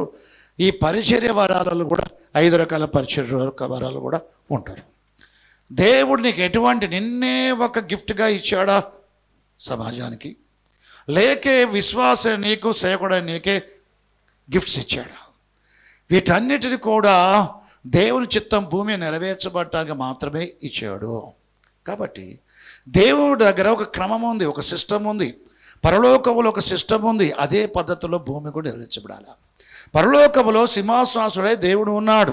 ఈ దేవుడు ఒక్కడే కానీ తాను జరిగించే పనులు బట్టి కుమారుడుగా ఎక్కడా, పరిశుద్ధాత్మగా ఎక్కడా, తృత్వముగా ఎట్లా పనిచేయాలన్నది ఆయనకు ఒక ఆర్డర్ ఉంది. ఆ ప్రకారమే తండ్రి పనులు తండ్రి చేస్తాడు, కుమారుడుగా చేయాల్సింది దేవుడు కుమారుడుగా చేస్తాడు, పరిశుద్ధాత్మగా చేయాల్సింది పరిశుద్ధాత్మగా చేస్తాడు. ఆ విధంగా ఆయన సింహాసనాసుడు. ఆ సింహాసనానికి ఆధారంగా 4 జీవులు ఉన్నాయి. వారి కెరూబులు. కీర్తనకారుడు అంటాడు, కెరూబుల మీద ఆసుడైన దేవుడైన యెహోవా అని ప్రార్థన చేస్తాడు. పాత నిబంధనలో దేవుడు యెహోవా పరలోకంలో కెరూబుల మీద ఆసీనుడై ఉంటాడని చెప్తున్నాడు. దేవునికి స్తోత్రం. ఈ కెరూబులు కొత్త నిబంధనకు వచ్చేసరికి 4 జీవులు అంటాడు ప్రకటన గ్రంథంలో. ఈ 4 జీవులు ఏం చేస్తామంటే కీర్తిస్తూ ఉంటాయి ఎప్పుడు. ఆ సింహాసనం మధ్యను సింహాసనం చుట్టూను ఆవరించిన ఈ కెరూబులు ఈ సింహాసనానికి ఆధారంగా ఉన్నారు. దేవుడు కెరూబుల మీద ఆసుడై ఉండి కెరూబులతో కీర్తించబడి ఆరాధించబడుతూ ఉంటాడు. ఆ తర్వాత దేవుని సింహాసనం చుట్టూ 24 సింహాసనాలు ఉన్నాయి. 24 సింహాసనం మీద 24 పెద్దలు ఉన్నారు. దేవునికి స్తోత్రం. ఈ 4 జీవులు దేవుడికి సింహాసనానికి ఆధారంగా ఉంటూ ఆయన దివారాత్రులు కీర్తించేవారుగా ఉంటే ఈ 24 పెద్దలు కూడా ఏం చేస్తారు? వారి కిరీటాలు పక్క పెట్టి సింహాసనాలు వదిలిపెట్టి సాగిలు పడి దేవుణ్ణి ఆరాధిస్తూ కీర్తిస్తూ ఉంటారు. దేవునికి స్తోత్రం. దేవుని సింహాసనానికి 4 జీవులకు 24 పెద్దలకు మధ్యలో కోట్ల దూతలు ఆవరించి, ఆ సింహాసనాన్ని ఆవరించి, 4 జీవులను ఆవరించి, ఆ 24 పెద్దలను ఆవరించిన పరలోక నివాసిన దేవదూతలు, రకరకాల దేవదూతలు ఉంటారు. ఈ కోట్ల లెక్కగా ఉంటారు. కోట్ల కొలదిగా ఉండే ఈ దూతలు కూడా మీరు ఏం చేస్తారో తెలుసా? ఆ 4 జీవులు ఏం చేస్తున్నారో 24 పెద్దలు అదే చేస్తున్నారు. 4 జీవులు 24 పెద్దలు ఏం చేస్తున్నారో ఈ కోట్ల దూతలు కూడా అదే పని చేస్తున్నారు. ఏం చేస్తున్నారు? సింహాసనాసుడైన దేవుని వారు కీర్తిస్తూ స్తుతిస్తూ ఆరాధిస్తూ ఉంచడం పని. పరలోకంలో దేవుడు ఏం చేస్తున్నాడు? వీరందరూ పనిచేయటమే, వీరందరూ ఆరాధించడమే కాకుండా వీరికి బాధ్యతలు ఉన్నాయి. వీరు కలిసి పనిచేస్తారు, వీరు కలిసి పని చేయడం జరుగుతుంది. దేవునికి స్తోత్రం. భూమి మీద జీవించే కాలంలో యేసు ప్రభువును అంగీకరించి చచ్చిపోయిన ఆత్మలు కూడా వాళ్ళతో కలిసి పనిచేస్తారు ఆరాధించడంతో పాటు. పరలోకానికి వెళ్ళిన పరిశుద్ధ ఆత్మలు ప్రభువును సేవించడం మట్టుకే, ఆరాధించడం మట్టుకే, మైమర్చి ఆత్మలు ఆనందించడం మట్టుకే కాదు, అవసరాన్ని బట్టి కూడా భూమి మీద పరలోక దేవుని చిత్తం నెరవేర్చబడటానికి పరలోక దూతలు ఏ విధంగా బాధ్యత కలిగి ఉన్నాయో నిద్రించిన పరిశుద్ధుల ఆత్మలు కూడా బాధ్యతలు ఉన్నాయి. ఎందుకు? సౌలు దగ్గరికి సమయాలు ఎందుకు రావాలా? భూమిలో నుంచి ఎందుకు రావాలా? ఆయన వచ్చి చేసింది ఏంటి? దేవుని చిత్తాన్ని తెలిపాడు. రేపు నీవు నీ కుమారులు చూస్తారు, నాతో కూడా పరదేశంలో ఉంటారని చెప్పాడు. ఎందుకు ఇటువంటి పరిస్థితి? ఫిలిష్తీయులు దండెత్తి నీకు ఊపిరి తిరగకుండా నీ మీదకి వచ్చారు. ఆనాడు దేవుని కోపమును మీరు అమాలేకులు తీర్చలేదు కనుక నేడు ఇది జరుగుతున్నది. ఆ రోజు అమాలేకు రాజు నిర్మూలన చేసి ఆ పశువులు తేయకుండా ఉన్నట్లయితే ఇట్లాంటి పరిస్థితి నీకు వచ్చేది కాదు. ఉన్నది చెప్పాడు. దేవుని చిత్తాన్ని తెలపటానికి భూమి అంతములో నుంచి సమూయేలు వచ్చి చెప్పాడు. మోషే ఏలియాలు దేవుని చిత్తాన్ని తెలపడానికి ఎత్తైన పర్వతం యేసు ప్రభువుతో చెప్పడానికి వచ్చారు. స్తోత్రం. 1990వ సంవత్సరంలో దినేష్ గారికి హార్ట్ ఆగిపోయి ఆపరేషన్, ఓపెన్ హార్ట్ సర్జరీ అయింది. 90వ సంవత్సరం ఓపెన్ హార్ట్ సర్జరీ అయింది. కొన్ని గంటలు ఆయనకు ఆపరేషన్ చేశారు. బ్రతికాడగరి కాళ్ళ నరాలన్నీ తీసేసి హార్ట్ ప్లేస్లో వేయాల్సి వచ్చింది. కాబట్టి ఆయన జీవితకాలం అంతా కాళ్ళలో శక్తి లేనిలాగానే నిలబడటం, మనుషులు లేపాలా, మనుషులు చేయాలా. 7 నెలలు బెడ్ మీద ఉన్నాడు. ఆ తర్వాత కాస్త లేచి నడవడం మొదలుపెట్టిన తర్వాత ఆయనకు మీటింగ్స్ ఏర్పాటు చేసి మీటింగ్స్ పోవాలి. నేను వెళ్ళలేను, ఇక నేను పరిచయాలు చేయలేను, నా పని అయిపోయింది. నేను ఉపవాస ప్రార్థనలు కూడా చేయలేదు. ఇక ఫాస్టింగ్ చేయకుండా మీటింగ్లు పోవటం కాదు, నేను చేయలేను అనుకున్నప్పుడు యేసు ప్రభు యాక్సిడెంట్లో చచ్చిపోయిన ఆయన కుమార్తెను పట్టుకొని వచ్చినట్టు ఇంటికి. ప్రభు పక్కన నిలబడితే వారి కుమార్తె మాట్లాడింది. వాళ్ళ ఫాదర్ని పిలిచి, డాడీ నీ ఫిజికల్ కండిషన్ బాగలేదు, అది యేసు ప్రభు తెలుసు. నువ్వు ఉపవాస ప్రార్థనలకు ఇదివరలాగా సిద్ధపడి సభలకు పోలేవు, అది యేసు ప్రభు తెలుసు. కానీ నీకు ఇచ్చిన 9 వరాలు ఉన్నాయి చూడు, అవి ఇంకా ఉన్నాయి, అవి తీసివేయబట్టడం జరగలేదు. దేవుడిచ్చిన వరాలు నీకున్నాయి, నీతో పరిచయం జరిగింది, వెళ్ళు డాడీ అని చెప్పాడు. కుమార్తెను బాగా ప్రేమిస్తాడు కాబట్టి కుమార్తెతో చెప్పిస్తే వింటాడని చెప్పి ప్రభు ఆమెను పట్టుకొచ్చి ఆమెతో చెప్పించాడు. అప్పుడు లేచి మీటింగ్కి పోయాడు, కర్నూలు మీటింగ్స్. ఆ మీటింగ్స్కి పోయాడు. ఇప్పుడు ఆమె చనిపోయింది అని ఆయన మెసేజ్లు ఎప్పుడు చెప్పి ఏడుస్తాడు. వాళ్ళ కుటుంబం ఏడ్చింది, ఎట్లా యాక్సిడెంట్ అయింది, ఇవన్నీ చెప్తారు. ఒక చోట ఆయన పరలోకంలో వాళ్ళ డాక్టర్ కూడా చూడటం, ప్రభు చూపించడం కూడా జరిగిందని చెప్తాడు. కానీ ఆమె భూమి మీదకి వచ్చేసి దేవుని చిత్తం భూమి నెరవేర్చబడటానికి వారి తండ్రితో జరగాల్సిన పని జరిగే విషయంలో ప్రోత్సాహపరచడానికి ఒక సందర్భంలో ఆమె పనిచేసింది. నిద్రించిన పరిశుద్ధుల ఆత్మలు పరలోకం పోయి దేవుని ఆరాధించుకుంటూ ఉంటారా? పరలోక దూతలు ఎప్పుడు ఆరాధించుకుంటూ ఉంటారా? ఆరాధించుకుంటూ ఉంటారు. కానీ భూమి మీద పనిచేయడానికి దూతలు ఎట్లా పంపబడతారో, నిద్రించిన పరిశుద్ధుల ఆత్మలు కూడా భూమి మీదకి పంపబడతారు. ఇది గుర్తుపెట్టుకోవాలి. నేను పరిశుద్ధాత్మ పొంది పరిచయం చేస్తున్న దినాల్లో ఇంకా సంపూర్ణ పరిచయకు నాకు పిలుపు లేదు. అయినా కానీ సంపూర్ణ పరిచయకు పిలువబడ్డవాడు ఎట్లా సేవ చేస్తాడో అంతకంటే వేగంగా నేను సేవ చేసిన. ఇక్కడికి రాకముందే 5 సంవత్సరాలు అభిషేకించబడ్డ మరుసటి దినం నుంచి బైబిల్ పట్టుకొని సేవ చేయటం. ఏదో గుడికి పోయి ఏదో సహవాసంలో జాయిన్ అవ్వడు కాదు, డైరెక్ట్ సేవనే ప్రారంభించి ఆత్మల సంపాదించడం మొదలుపెట్టాం. ఆ దినాలలో మొత్తం టీనేజ్ వాళ్ళు, యాక్సిడెంట్ అయిన వాళ్ళు కానీ, ఏదైనా జబ్బు వచ్చిన వాళ్ళు కానీ, ఇటువంటి వ్యక్తులకు ప్రార్థన చేయాల్సిన పరిస్థితి నాకు ఏర్పడదు. ఒక వ్యక్తి, దివాకర్ అనే వ్యక్తి యాక్సిడెంట్ అయ్యి హాస్పిటల్లో 4 రోజులు పైగా ఉన్నాడు. చివరికి చాలామంది ప్రార్థన చేశారు కానీ ఆయన హాస్పిటల్లో నేను ఎప్పుడు పోలేదు.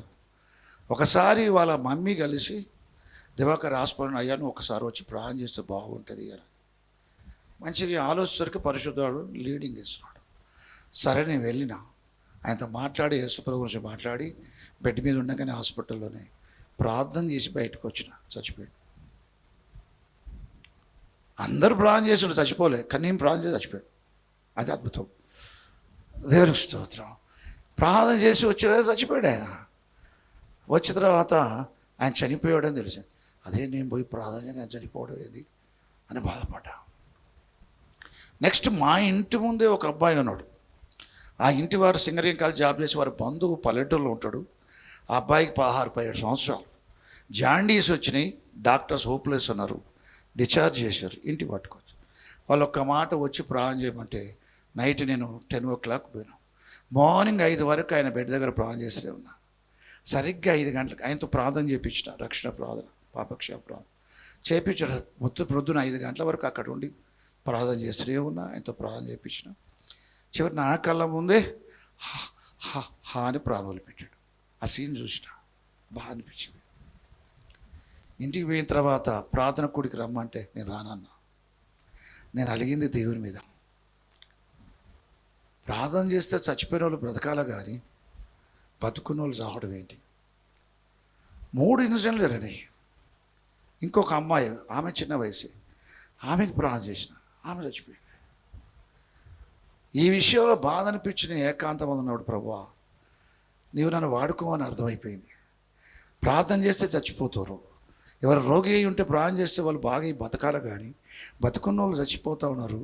వారికి అంతా చాలా చిన్న ఏజ్, ఇంకా బతికేది ఉంది కానీ ప్రార్థన చేసి చచ్చిపోయారు ప్రభువా అని నేను బాధపడుతుంటే పరిశుద్ధాత్మ స్పష్టంగా ఒక మనిషి మాట్లాడట్టు, ఒక మనిషితో, నీ ప్రార్థన వల్ల నష్టం ఏం జరగలే.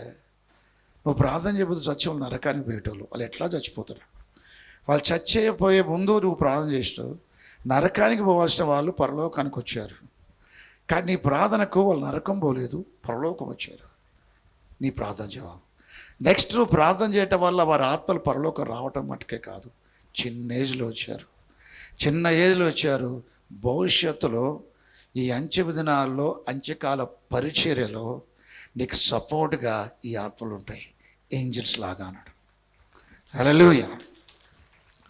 నిద్రించిన పరిశుద్ధుల ఆత్మలు దేవదూతల్లాగా మనకు సహకారులుగా ఉండటం అనేది ఖచ్చితంగా ఉంటుంది. అప్పుడు నాకు ఏమీ తెలియదు ప్రపంచం. 6 నెలలే నేను అప్పుడు పరిశుద్ధపోతుంది.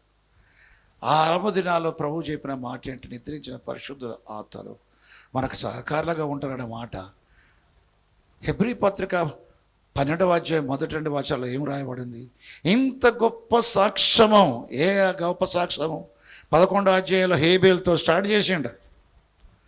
11వ అధ్యాయంలో విశ్వాస వీరులు హేబేలు, హానోకు, నోహు, అబ్రహాము, షారా, ఇస్సాకు, యాకోబు, యోసేపు, గోత్రకర్తలు, న్యాయాధిపతులు, ఏలీషాలు, దానియేలు, షద్రక్, మేషక్, అబేద్నెగోలు, మోషే, హోషువలు, వీళ్ళందరూ కనబడతారు 11వ అధ్యాయంలో.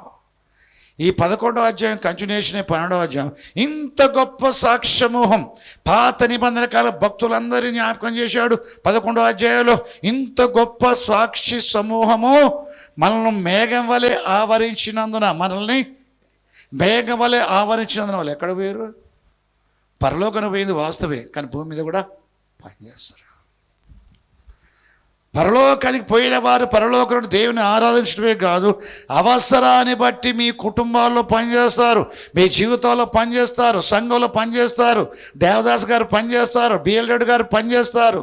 ఈ విధంగా నిద్రించిన పరిశుద్ధుల ఆత్మలు, పెద్దలు ఎవరు చచ్చిపోయారో విశ్వాసులు, వారు భూమి మీద పనిచేస్తారు. అవసరాన్ని బట్టి వారు పరలోకంలో ప్రవేశించినప్పుడు ఈ లోకము వారి జీవితంలో మరోబడిద్ది. ఈ లోకం గుర్తుకురాదు, వాళ్ళ ఫ్యామిలీ గుర్తుకురాదు, కానీ అవసరాన్ని బట్టి దేవుడు జ్ఞాపకం చేస్తాడు. అవసరాన్ని బట్టి జ్ఞాపకం చేసి పని పెడతాడు. వాళ్ళకి దూతలకు పని పెట్టేట్టుగా వారికి పని పెడతాడు. దేవునికి స్తోత్రం, దేని మైకులు కాక. పరలోకములో ఒక క్రమం ఉంది. 4 జీవులు కీర్తిస్తూ ఉంటాయి, 24 పెద్దలు ఆరాధిస్తూ ఉంటారు, కోట్ల దూతలు ఆరాధిస్తూ ఉంటారు. నిద్రించిన పరిశుద్ధుల ఆత్మలు కూడా వారితో చేరి పరలోక దేవుని ఆరాధిస్తారు. ఒకవైపు పరలోకంలో ఉండేటోళ్ళు అందరూ ఆరాధిస్తారు, ఇంకోవైపు యోహానులో కనబడుతుంది. ప్రకటన గ్రంథం ఆత్మవాసుడే పరలోకానికి పోయినప్పుడు యేసు ప్రభు యోహానికి పరిచయం చేయటంలో దేవుని కుడి చేతిలో గ్రంథాన్ని తీసుకొని యోహాన్ని పిలిచి తెరుస్తాడు.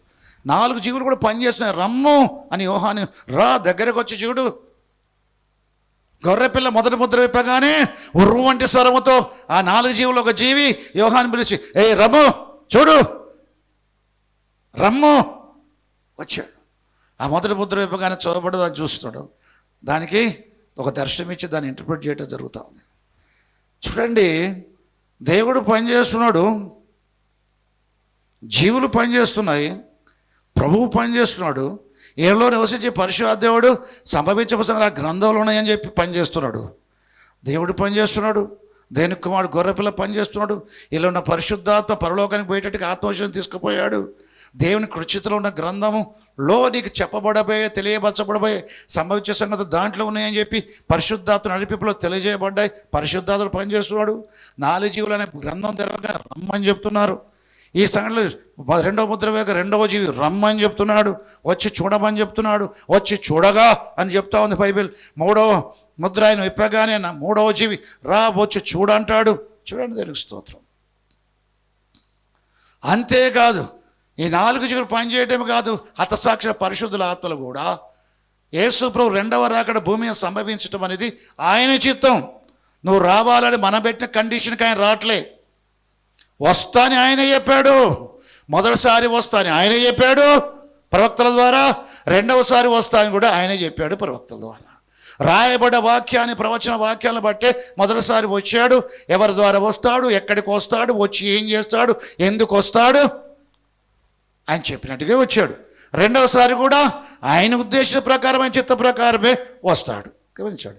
ఆయన ఉద్దేశానికి అనుకూలంగానే వధించబడ్డ ఆత్మలు దేవుని సింహాసనం ఉన్న బలిపీఠ కింద ఉండి, నాదా సత్యస్వరూపి పరిశుద్ధుడా, ఎందాక మా రక్తం నిమిత్తం తీర్పు తీర్చకుండా ఉంటావు, ఎందాక భూనివాసులకు తీర్పు తీర్చకుండా ప్రదర్శన చేయకుండా ఉంటావు. అది సెకండ్ కమింగ్ గురించి.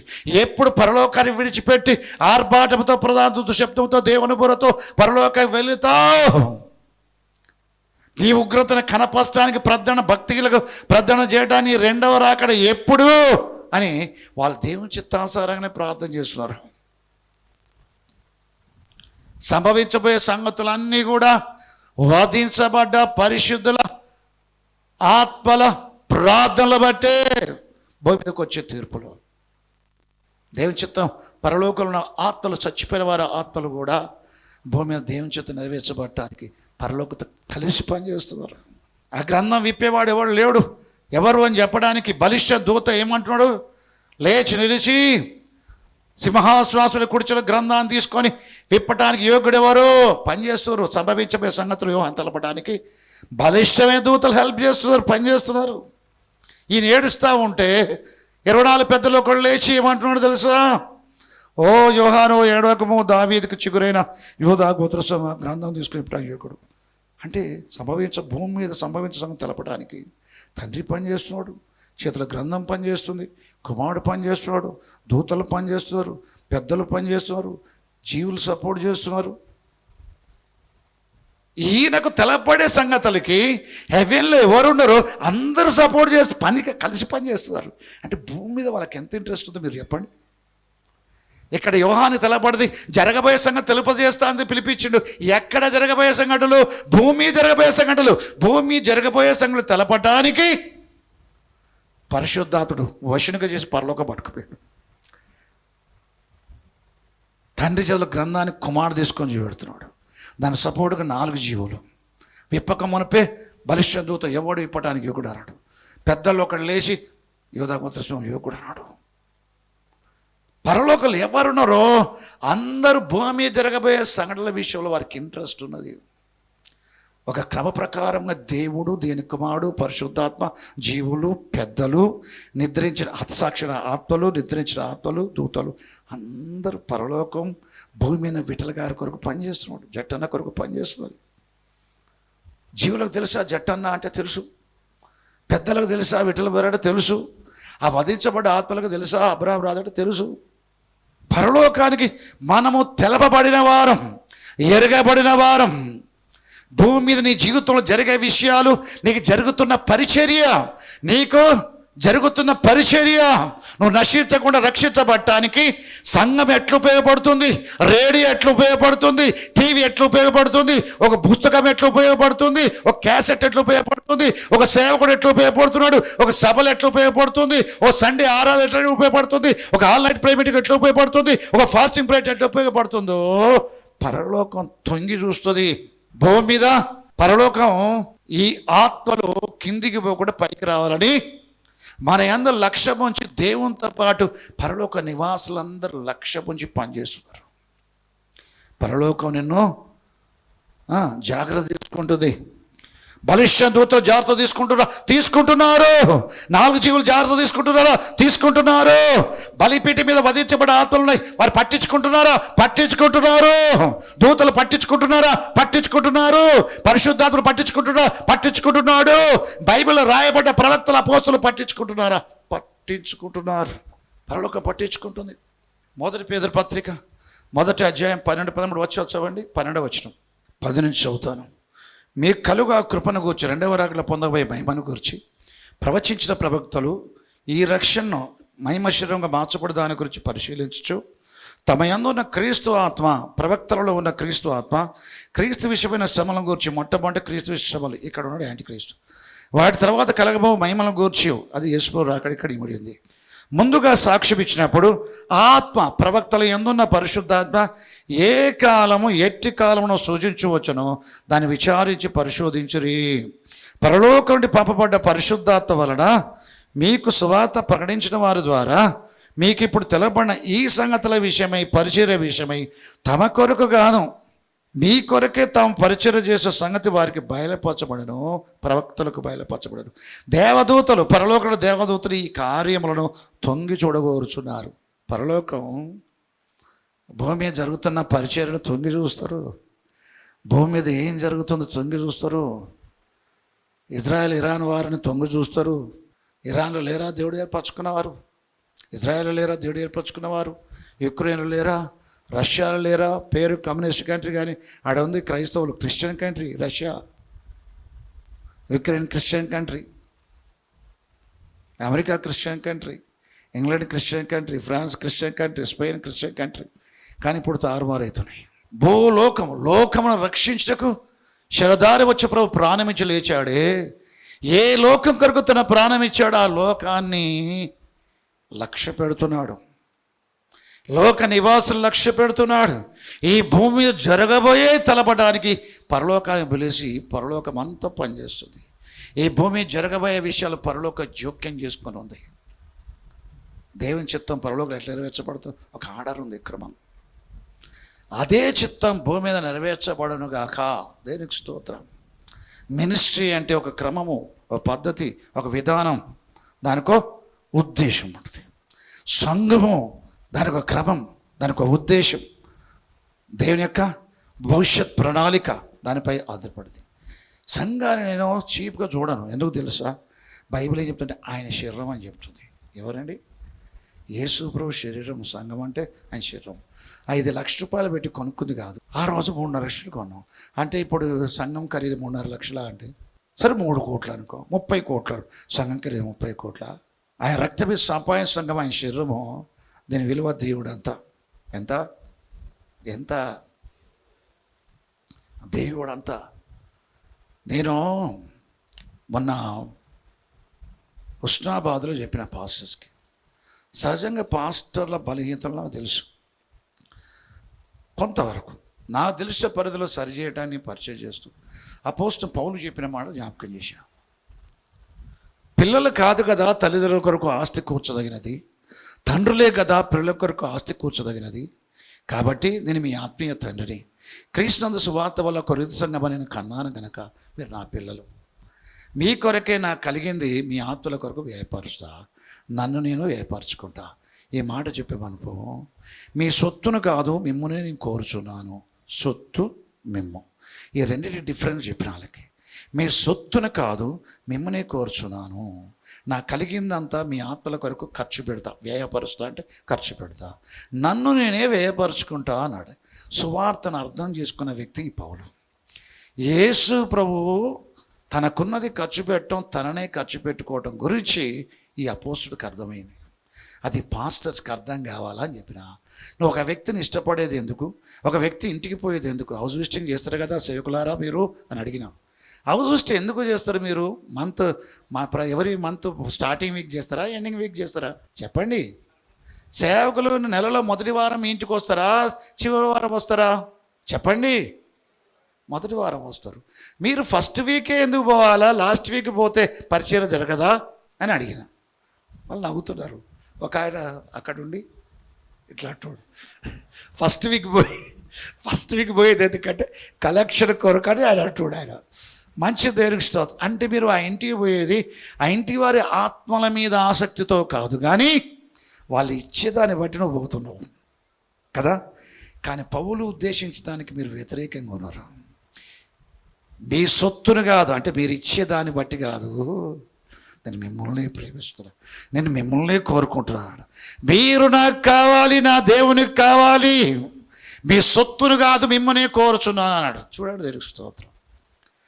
మనం ఏం చేస్తున్నాం? సేవకులం వాడిచ్చేదాన్ని బట్టే, వాడికి ఉన్నదాన్ని బట్టి వాడిని విలువిస్తున్నాం. ఒక ఇయ్యని వాని మాత్రం చూసేది చూపు వేరు, ఇష్టోని చూసే వేరు. ఇక్కడ పొరపాటు జరుగుతుంది సేవకులారా. వాడి ఆర్థిక స్తోమత ఏదన్నా కానీ, వాడు ఉండి ఇచ్చేవాడు కానీ ఇవ్వకపోని కానీ, యేసు ప్రభు ఈ లోకానికి వచ్చి మన సొత్తు గురించి ఆయన ప్రాణం పెట్టలే. లోకం దాని పరిపూర్ణత యెహోవాయే. ఆయన కావాల్సిన మనిషిలో ఉన్న ఆత్మ. మనిషి కుమారుడు మనుషుల ఆత్మను రక్షించటకే వచ్చిన కానీ నశింపజేయటకు రాలా. యేసు ప్రభు శరదారి వచ్చింది మనిషిని ఆత్మ కోసం.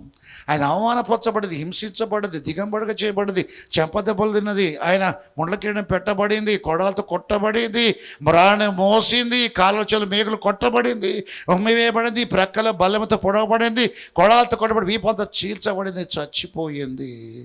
మనిషిని ఆత్మ కోసం, మనుషుల ఆత్మను రక్షించడానికి ఈ లోకానికి వచ్చాయని చెప్పాడు పౌలు. మీ ఆత్మల కొరకు నాకున్నది వేయపరుస్తాను, నన్ను నేను వేయపరచుకుంటా అంటే ఆత్మను వాడి సొత్తు కంటే ఎక్కువ ప్రేమిస్తున్నాడు. అందుకని యేసు ఏం చెప్పాడు? ఒక లోకమంతా సంపాదించుకొని తన ఆత్మను పోగొట్టుకోవడానికి ఏం ప్రయోజనం? త్రాసులో లోకాన్ని, ఈ భూలోకాన్ని ఒకవైపు పెట్టి నీ ఆత్మను ఒకవైపు పెడితే ఏది బరువు ఉంటుంది? నీ ఆత్మే బరువు ఉంటుంది.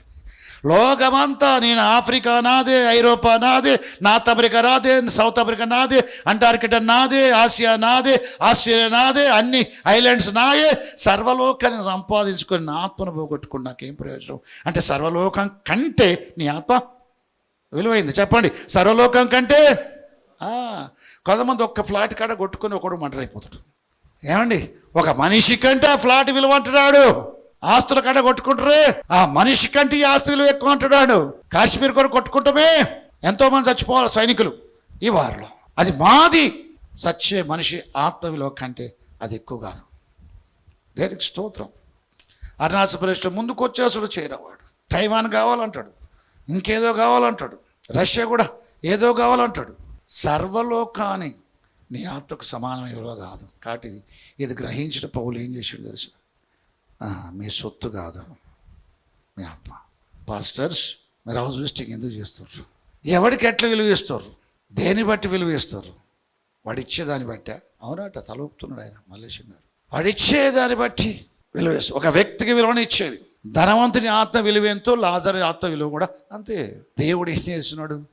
నువ్వు బలహీన వర్గమా, బలమైన వర్గమా, తెల్లోడువా, నల్లోడువా, నీకు ఇది బాగుందా, ఇది తక్కువ ఉందా? లేదు. ఆత్మ, నీ ఆత్మ, ఒక మనిషిని ఆత్మ సర్వలోకం కంటే విలువైంది. దాని విలువ ఎంత తెలుసా? దాని కొరకు నేను వెల చెల్లించిన. ఏమిచ్చినా? ₹1,00,000 ఇవ్వలే, ₹1,00,00,000 ఇవ్వలే. ఏమిచ్చాడు? తన్ను తాను ఇచ్చుకున్నాడు. దేవుడు తన్ను తాను ఇచ్చుకున్నాడు. అంటే ఒక మనిషిని విలువ ఎంత దేవుని దృష్టికి? తనంతా. సంఘం అంటే ఆయన శరీరము, దీని విలువ ఎంత అంటే ఆయన అంత. దేవుడు అంత విలువైంది సంఘం. దేవుడు అంత విలువైంది సంఘం. భూమి మీద పరలోక రాజ్యం సంఘం. మనం రాజ్యమా కాదా? ఆయన మనల్ని ప్రేమించి తన రక్తం వల్ల మన పాపం నుంచి విడిపించి తండ్రి దేవునికి ఒక రాజ్యముగాను ఏం చేశాడు? ఒక రాజ్యంగాను యాజకులు చేసే దేవునికి మహిమ, ఘనత, ప్రభావాలు చెల్లును గాక. ఆ రక్తపిచ్చి సంపాదించిన సంఘం భూమి మీద దేవుడి రాజ్యం. పరలోక రాజ్యంలో ఒక ఆర్డర్ ఉంది, అందరు కలిసి పనిచేస్తారు. భూమి మీద కూడా సంఘం కూడా అంతే. ఒక ఆర్డర్ ఉంది. Pastors, associates, junior pastors, senior pastors, deacons, పనికత్తెలు, పనివారు అంటే పరిచారకులు, సహకారులు, ప్రత్యేకంగా ప్రార్థించే కృపగలవారు, ఉపవాసంతో సేవించేవారు, పై విచార చేసే పెద్దలు, వాక్యోపదేశముతో ప్రయాసపడేవారు, ఆత్మల సంపాదకులు, పంచిపెట్టేవారు, పై విచారం చేసేవారు, కరుణించేవారు, ఆలోచనకర్తలు, పడుచువారు, సంఘములో పడుచువారు, సస్య సమాధి చేసే పడుచువారు, నీ పెనిమిటి పాతి పెట్టేవారి పాదములు, పడుచువారి పాదములు వాకిట్టే ఉన్నాయి, నిన్ను కూడా పాతి పెడతారంటే అప్పుడే పడిపోయింది సప్పీరా. ఆమె కూడా మోసుకపోయి సంఘములో ఉన్న పడుచువారు యూత్ తీసుకుపోయి సమాధి చేశారు. దేవునికి స్తోత్రం. దేని మహిమ కలుగాక. ఆర్డర్ ఉంటుంది. నీకు ఒక సహవాసాన్ని ఇచ్చింది దేవుడు, ఒక పాస్టర్, ఒక సేవకుని ఇచ్చింది దేవుడు. నీకు మెథడిస్ట్ పాస్టర్ని ఇచ్చిండా, సిఎస్ఐ పాస్టర్ని ఇచ్చిండా, బ్యాప్టిస్ట్ పాస్టర్ని ఇచ్చిండా, ఇండిపెండెంట్ పాస్టర్ని ఇచ్చిండా, ఏ పాస్టర్ని ఇచ్చిండో దేవుడైతే నీకు పాస్టర్ని ఇస్తాడు. ప్రతి పిల్లలకు తల్లిదండ్రులు ఉన్నారు. ఎటువంటి తల్లిదండ్రులు ఇచ్చారు? మహేంద్రలో జ్యేష్ఠులు ఇచ్చిర్రా, లేకపోతే హెచ్ఏలో జ్యేష్ఠులు ఇచ్చిర్రా, లేదా రెవెన్యూ డిపార్ట్మెంట్లో చేసి, లేదా పోలీస్ డిపార్ట్మెంట్లో ఇచ్చిరా, ఎడ్యుకేషన్ డిపార్ట్మెంట్లు ఇచ్చిరా? ఏ డిపార్ట్మెంట్ నుంచి ఏ తల్లిదండ్రులు నీకు ఇచ్చిండో దేవుడు ఇచ్చిండు. సంఘాన్ని ఇచ్చింది దేవుడు, సేవకునిచ్చింది దేవుడు.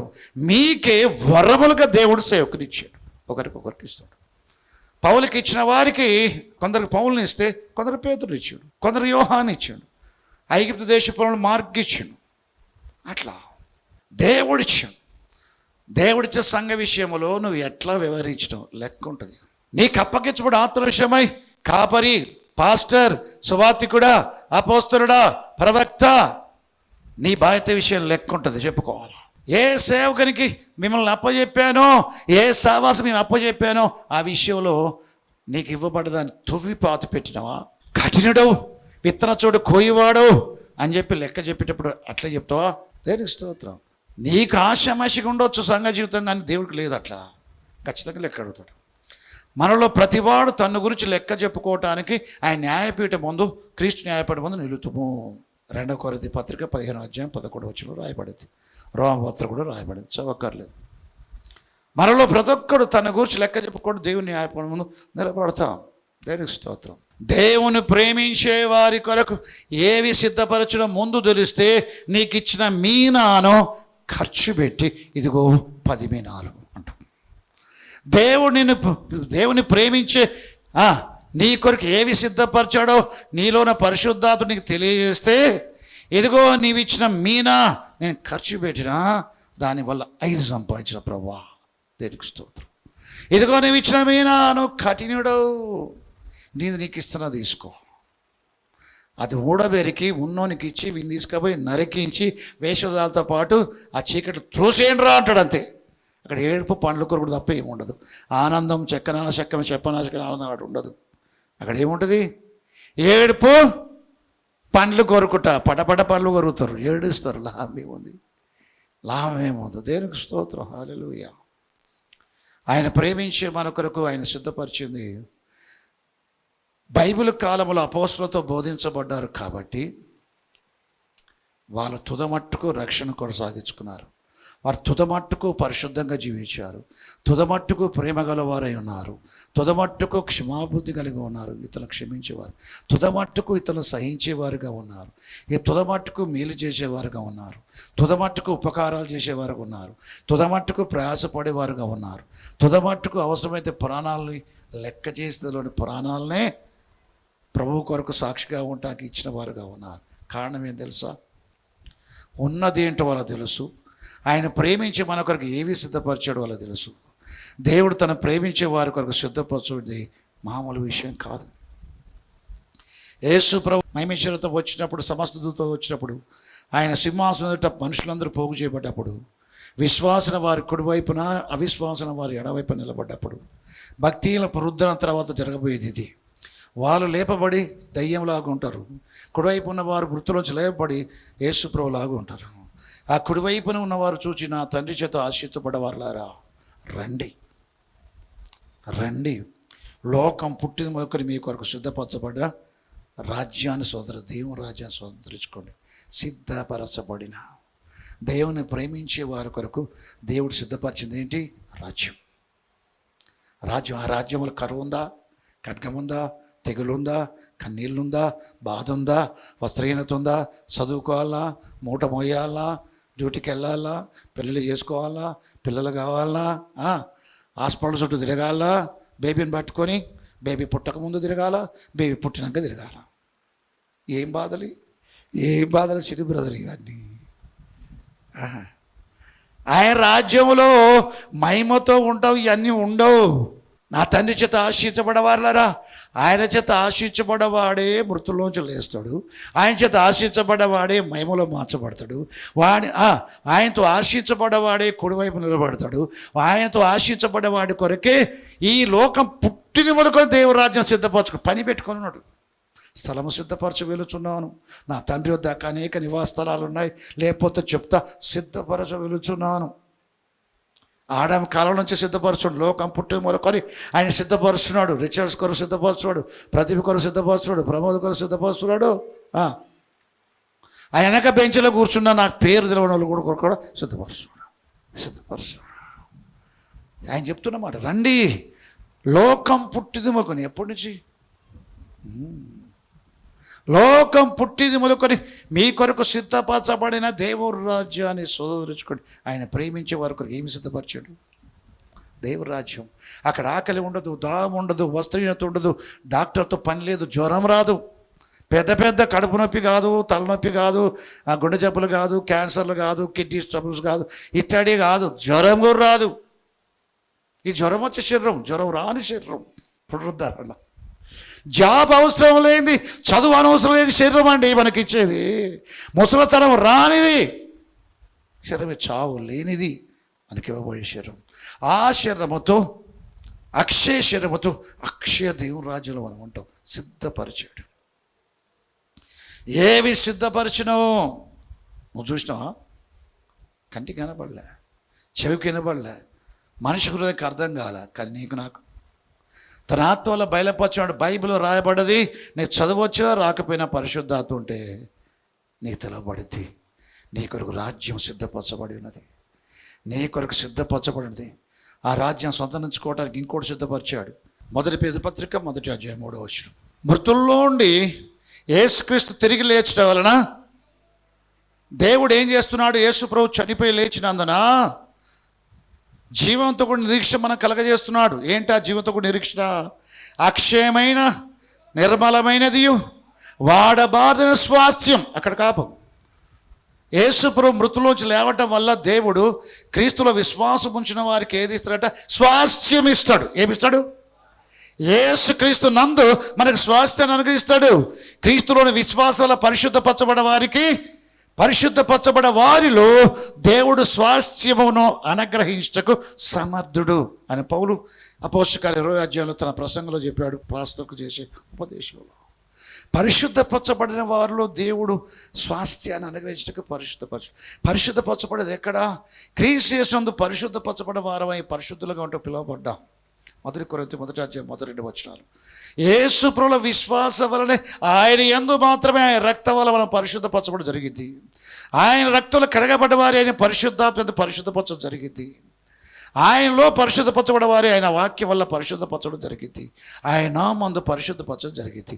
క్రీస్తు యేసునందు పరిశుద్ధపరచబడ వారికి ఆ క్రీస్తు యేసునందు మనకు అనుగ్రహించే స్వాస్థ్యం ఏంటంటే, విశ్వసించిన వారికి పరిశుద్ధాత్మ స్వాస్థ్యం. మనలో నివసించే పరిశుద్ధాత్మ స్వాస్థ్యము యేసు ప్రభు 2వ రాకడలో పొందబోయే పూర్తి స్వాతంత్రానికి ఇది అడ్వాన్స్. పరిశుద్ధాత్మ నీలో నివసించి పరిశుద్ధాత్మ దేవుడు పొందబోయే మహిమకు నిరీక్షణ అడ్వాన్స్. ఒకటి పొలాన్నో ఇంటినో కొంటాడంటే వాడు అడ్వాన్స్ ఇచ్చిపోయినట్టు. నీ కారుని అమ్మేస్తున్నావు, నీ పొలాన్ని అమ్మేస్తున్నావు. నలుగురు వచ్చి అడుగుతారు, నువ్వు ఒక్క దగ్గర అడ్వాన్స్ తీసుకుంటావు. ఇంకొకరు వచ్చి అడిగినా చెప్తావు, ఆల్రెడీ అమ్ముడుపోయింది, నేను అడ్వాన్స్ తీసుకున్నా అంటావు. అంటే అడ్వాన్స్ తీసుకున్నానికి ఇచ్చేయడానికి ఆయన రెడీగా ఉన్నాడు. నువ్వు ఇచ్చినావు, ఎవరికి అడ్వాన్స్ ఇచ్చినావో అది నీది నాదైద్దని చెప్పి నీకు సంగతి తెలుసు. అట్లనే యేసు ప్రభువుల విశ్వాసం వచ్చిన వారు పరిశుద్ధపరచబడే వారికి దేవుడు అనుగ్రహించిన స్వాస్థ్యం పరిశుద్ధాత్మ. నీలో ఉన్న పరిశుద్ధాత్మ దేవుడు పొందబోయే మహిమకు అక్షయమైన నిర్మలమైన వాడబారని స్వాస్థ్యం ఆ మహిమ. దానికి సంచికరువుగా అడ్వాన్స్గా భయానగా నీకు పరిశుద్ధాత్మ ఇచ్చాడు. కాబట్టి పరిశుద్ధాత్మ పొందిన ప్రతి ఒక్కరు కూడా ధైర్యం ఏంటి తెలుసా? మహిమ పొందటానికి, దేవుడు నాకు మహిమని ఇవ్వటానికి గుర్తుగా నాకు అడ్వాన్స్గా పరిశుద్ధాత్మని ఇచ్చాడు. నేను పొందుకున్న పరిశుద్ధాత్మ, నేను కలిగి ఉన్న పరిశుద్ధాత్మ మహిమని పొందుతానన్న నిరీక్షణ, నమ్మకం అయిందా? కాబట్టి అటువంటి వారు పరిశుద్ధాత్మ పాలేవారు, చెప్పనాశక్తిని మహిమతో ఆనందగల వారు, సంతోషించేవారు శ్రమల బట్టి బాధపడతారు, దుఃఖిస్తారు. కానీ మన కొరకు సిద్ధపరచబడిన కడవరి కాలంలో బయలుపరచ సిద్ధంగా ఉన్న ఈ అక్షయమైన నిర్మలమైన వాడబార స్వాస్థ్యము చదవండి. ఇప్పుడు అక్షయమైన నిర్మలమైన వాడబార స్వాస్థ్యం మనకు కలుగునట్లు, కలిగిందా? కలగబోతుందా?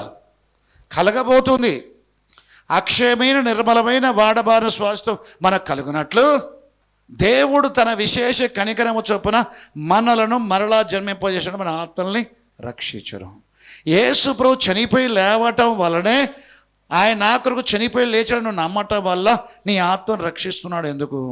నీ శరీరానికి 2వ రాకడలో అక్షయమైన నిర్మలమైన వాడబారని మహిమనివ్వటానికి, మహిమ శరీరాన్ని ఇవ్వటానికి. యేసు ప్రభు 2వ రాకడ కొరకు అక్షయమైన నిర్మలమైన స్వాస్థ్యాన్ని సిద్ధపరిచాడు. తర్వాత చదవండి. కడవరి కాలమందు బయలుపరచబడుటకు సిద్ధముగానున్న రక్షణ రెడీగా ఉంది. చివరి దినాలలో బయలుపరచబడ సిద్ధముగా ఉన్న రక్షణ, ఇది స్వాస్థ్యం అంటడి కింద చదవండి. కడవరి కాలంలో బయలుపరచబడ సిద్ధముగా ఉన్న రక్షణ మనకు కలుగునట్లు ఇంకా కలగలే. అక్షయమైనది నిర్మలమైన వాడబారిన స్వాస్థ్యం, అది రక్షణ స్వాస్థ్యం, శారీరక రక్షణ స్వాస్థ్యం. ఈ చచ్చిపోయే శరీరం మహిమ శరీరంగా మార్చబడటానికి అనుగ్రహించబడే ఆ మహిమా స్వాస్థ్యం కలుగునట్లు, కలగబోతున్నది, ఇంకా కలగలే. రక్షణ కలుగునట్లు క్రీస్తులోని విశ్వాసం ద్వారా దేవుని శక్తి చేత కాపాడబడు మన కొరకు ఆ రక్షణ స్వాస్థ్యము, ఆ అక్షయమైన నిర్మలమైన వాడబారిన స్వాస్థ్యము పరలోకమందు మన కొరకు భద్రపరచబడి ఉన్నది, సిద్ధంగా ఉంది బయలుపరచబడటానికి. పరలోకల భద్రపరచబడిన అక్షయమైన నిర్మలమైన స్వాస్థ్యం, ఆ రక్షణ స్వాస్థ్యం కడవరి కాలంలో బయలుపడి సిద్ధంగా ఉన్నది.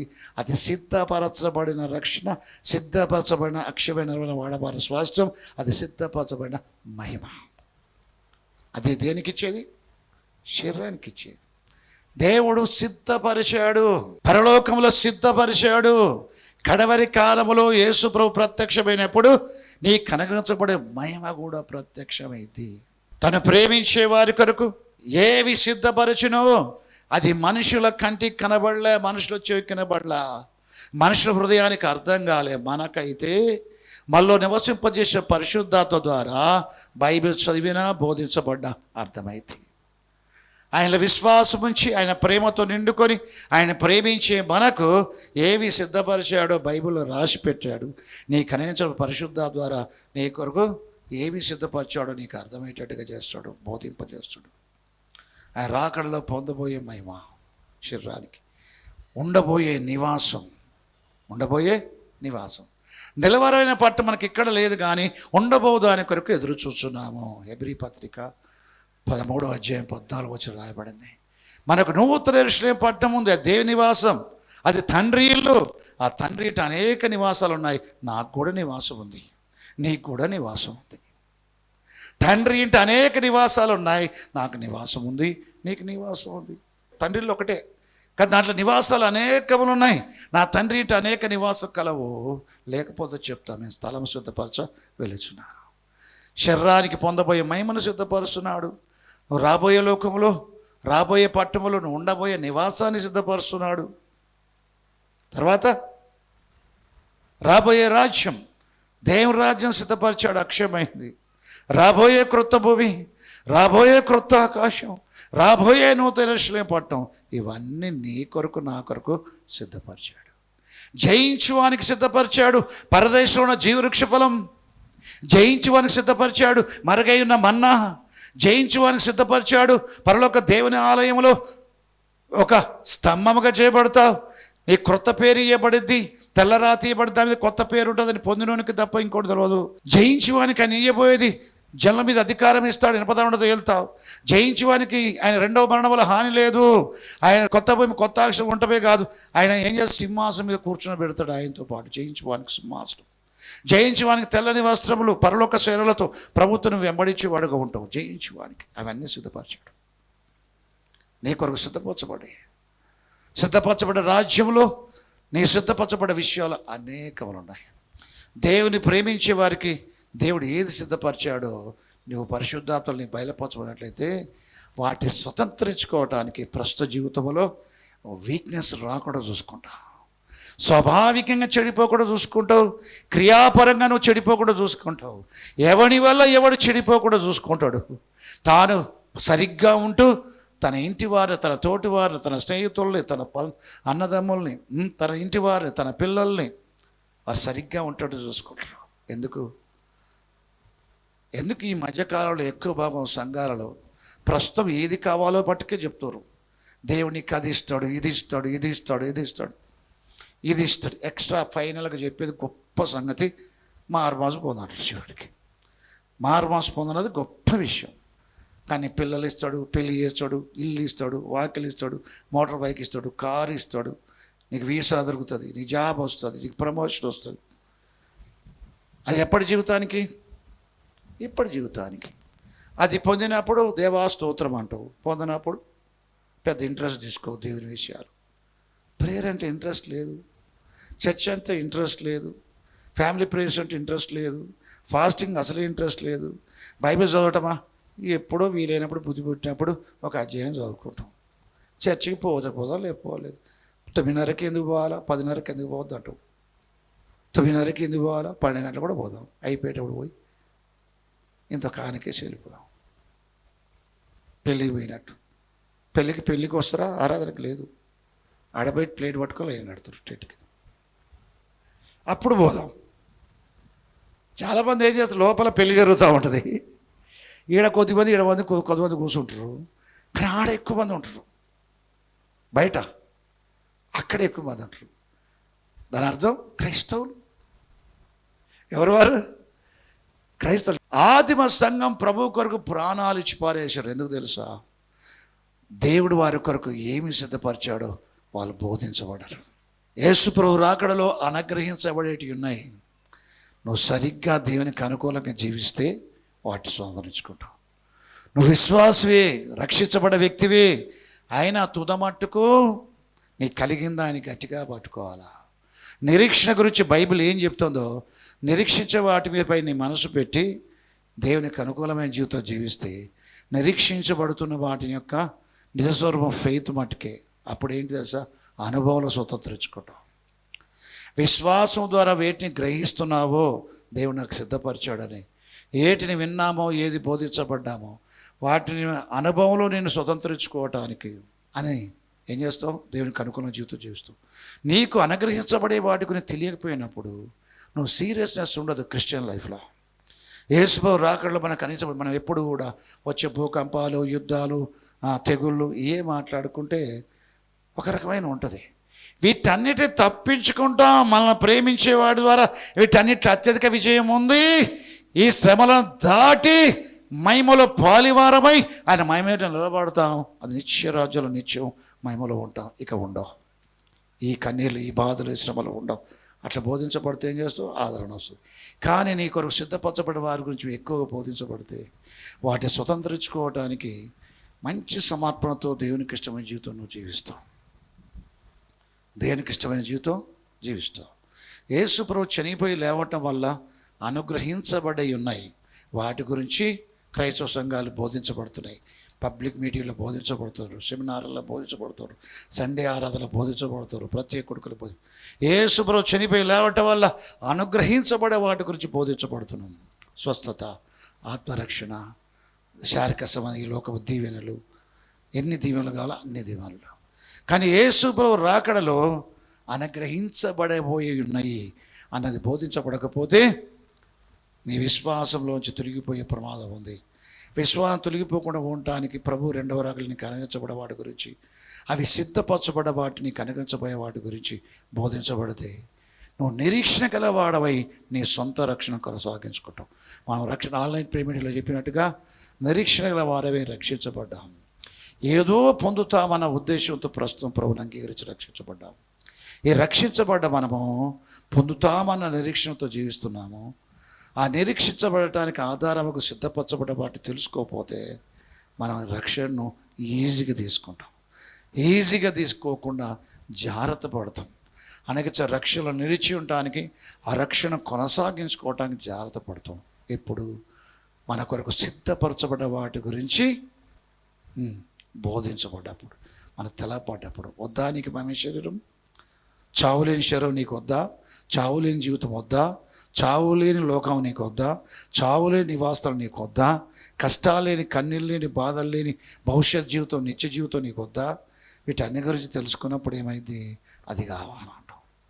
ఇలాంటి జీవితం మనకొద్దు, ఆ జీవితం కాదు. ఇప్పటి జీవితం మనకొద్దు, రాబోయే జీవితం కావాలా. ఇప్పటి జీవితం నాకొద్దు, రాబోయే జీవితం కావాలి. రాబోయే పట్టణం కావాలి, రాబోయే దేశం కావాలి, రాబోయే లోకం కావాలి, రాబోయే రాజ్యం కావాలి, మహిమా రాజ్యం కావాలి, రాబోయే జీవితం కావాలంట. కాబట్టి రాబోయే అన్నీ కూడా దేవుని చేత ఆయన ప్రేమించే వారి కొరకు సిద్ధపరచబడ్డవి. ప్రార్థన చేసుకుందాం లేచి.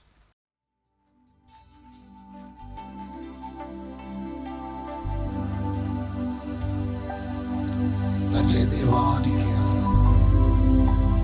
నేను ఆరాధిస్తున్నా, నేను స్తుతిస్తున్నా, నేను కనపరుచున్నా, నేను భయపరచున్నా, నువ్వు హెచ్చించుతున్నావు.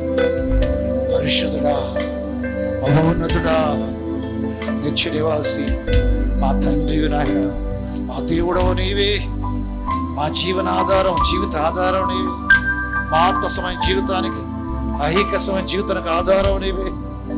తల్లి గర్భాన పడి వరకు మా ఆధారం నీవే. తల్లి వరుడిలో పరుణ పెట్టి వరకు మా దేవుడవు నీవే. ముది వచ్చే వరకు చక్కనెత్తుకున్నవాడు నీవే.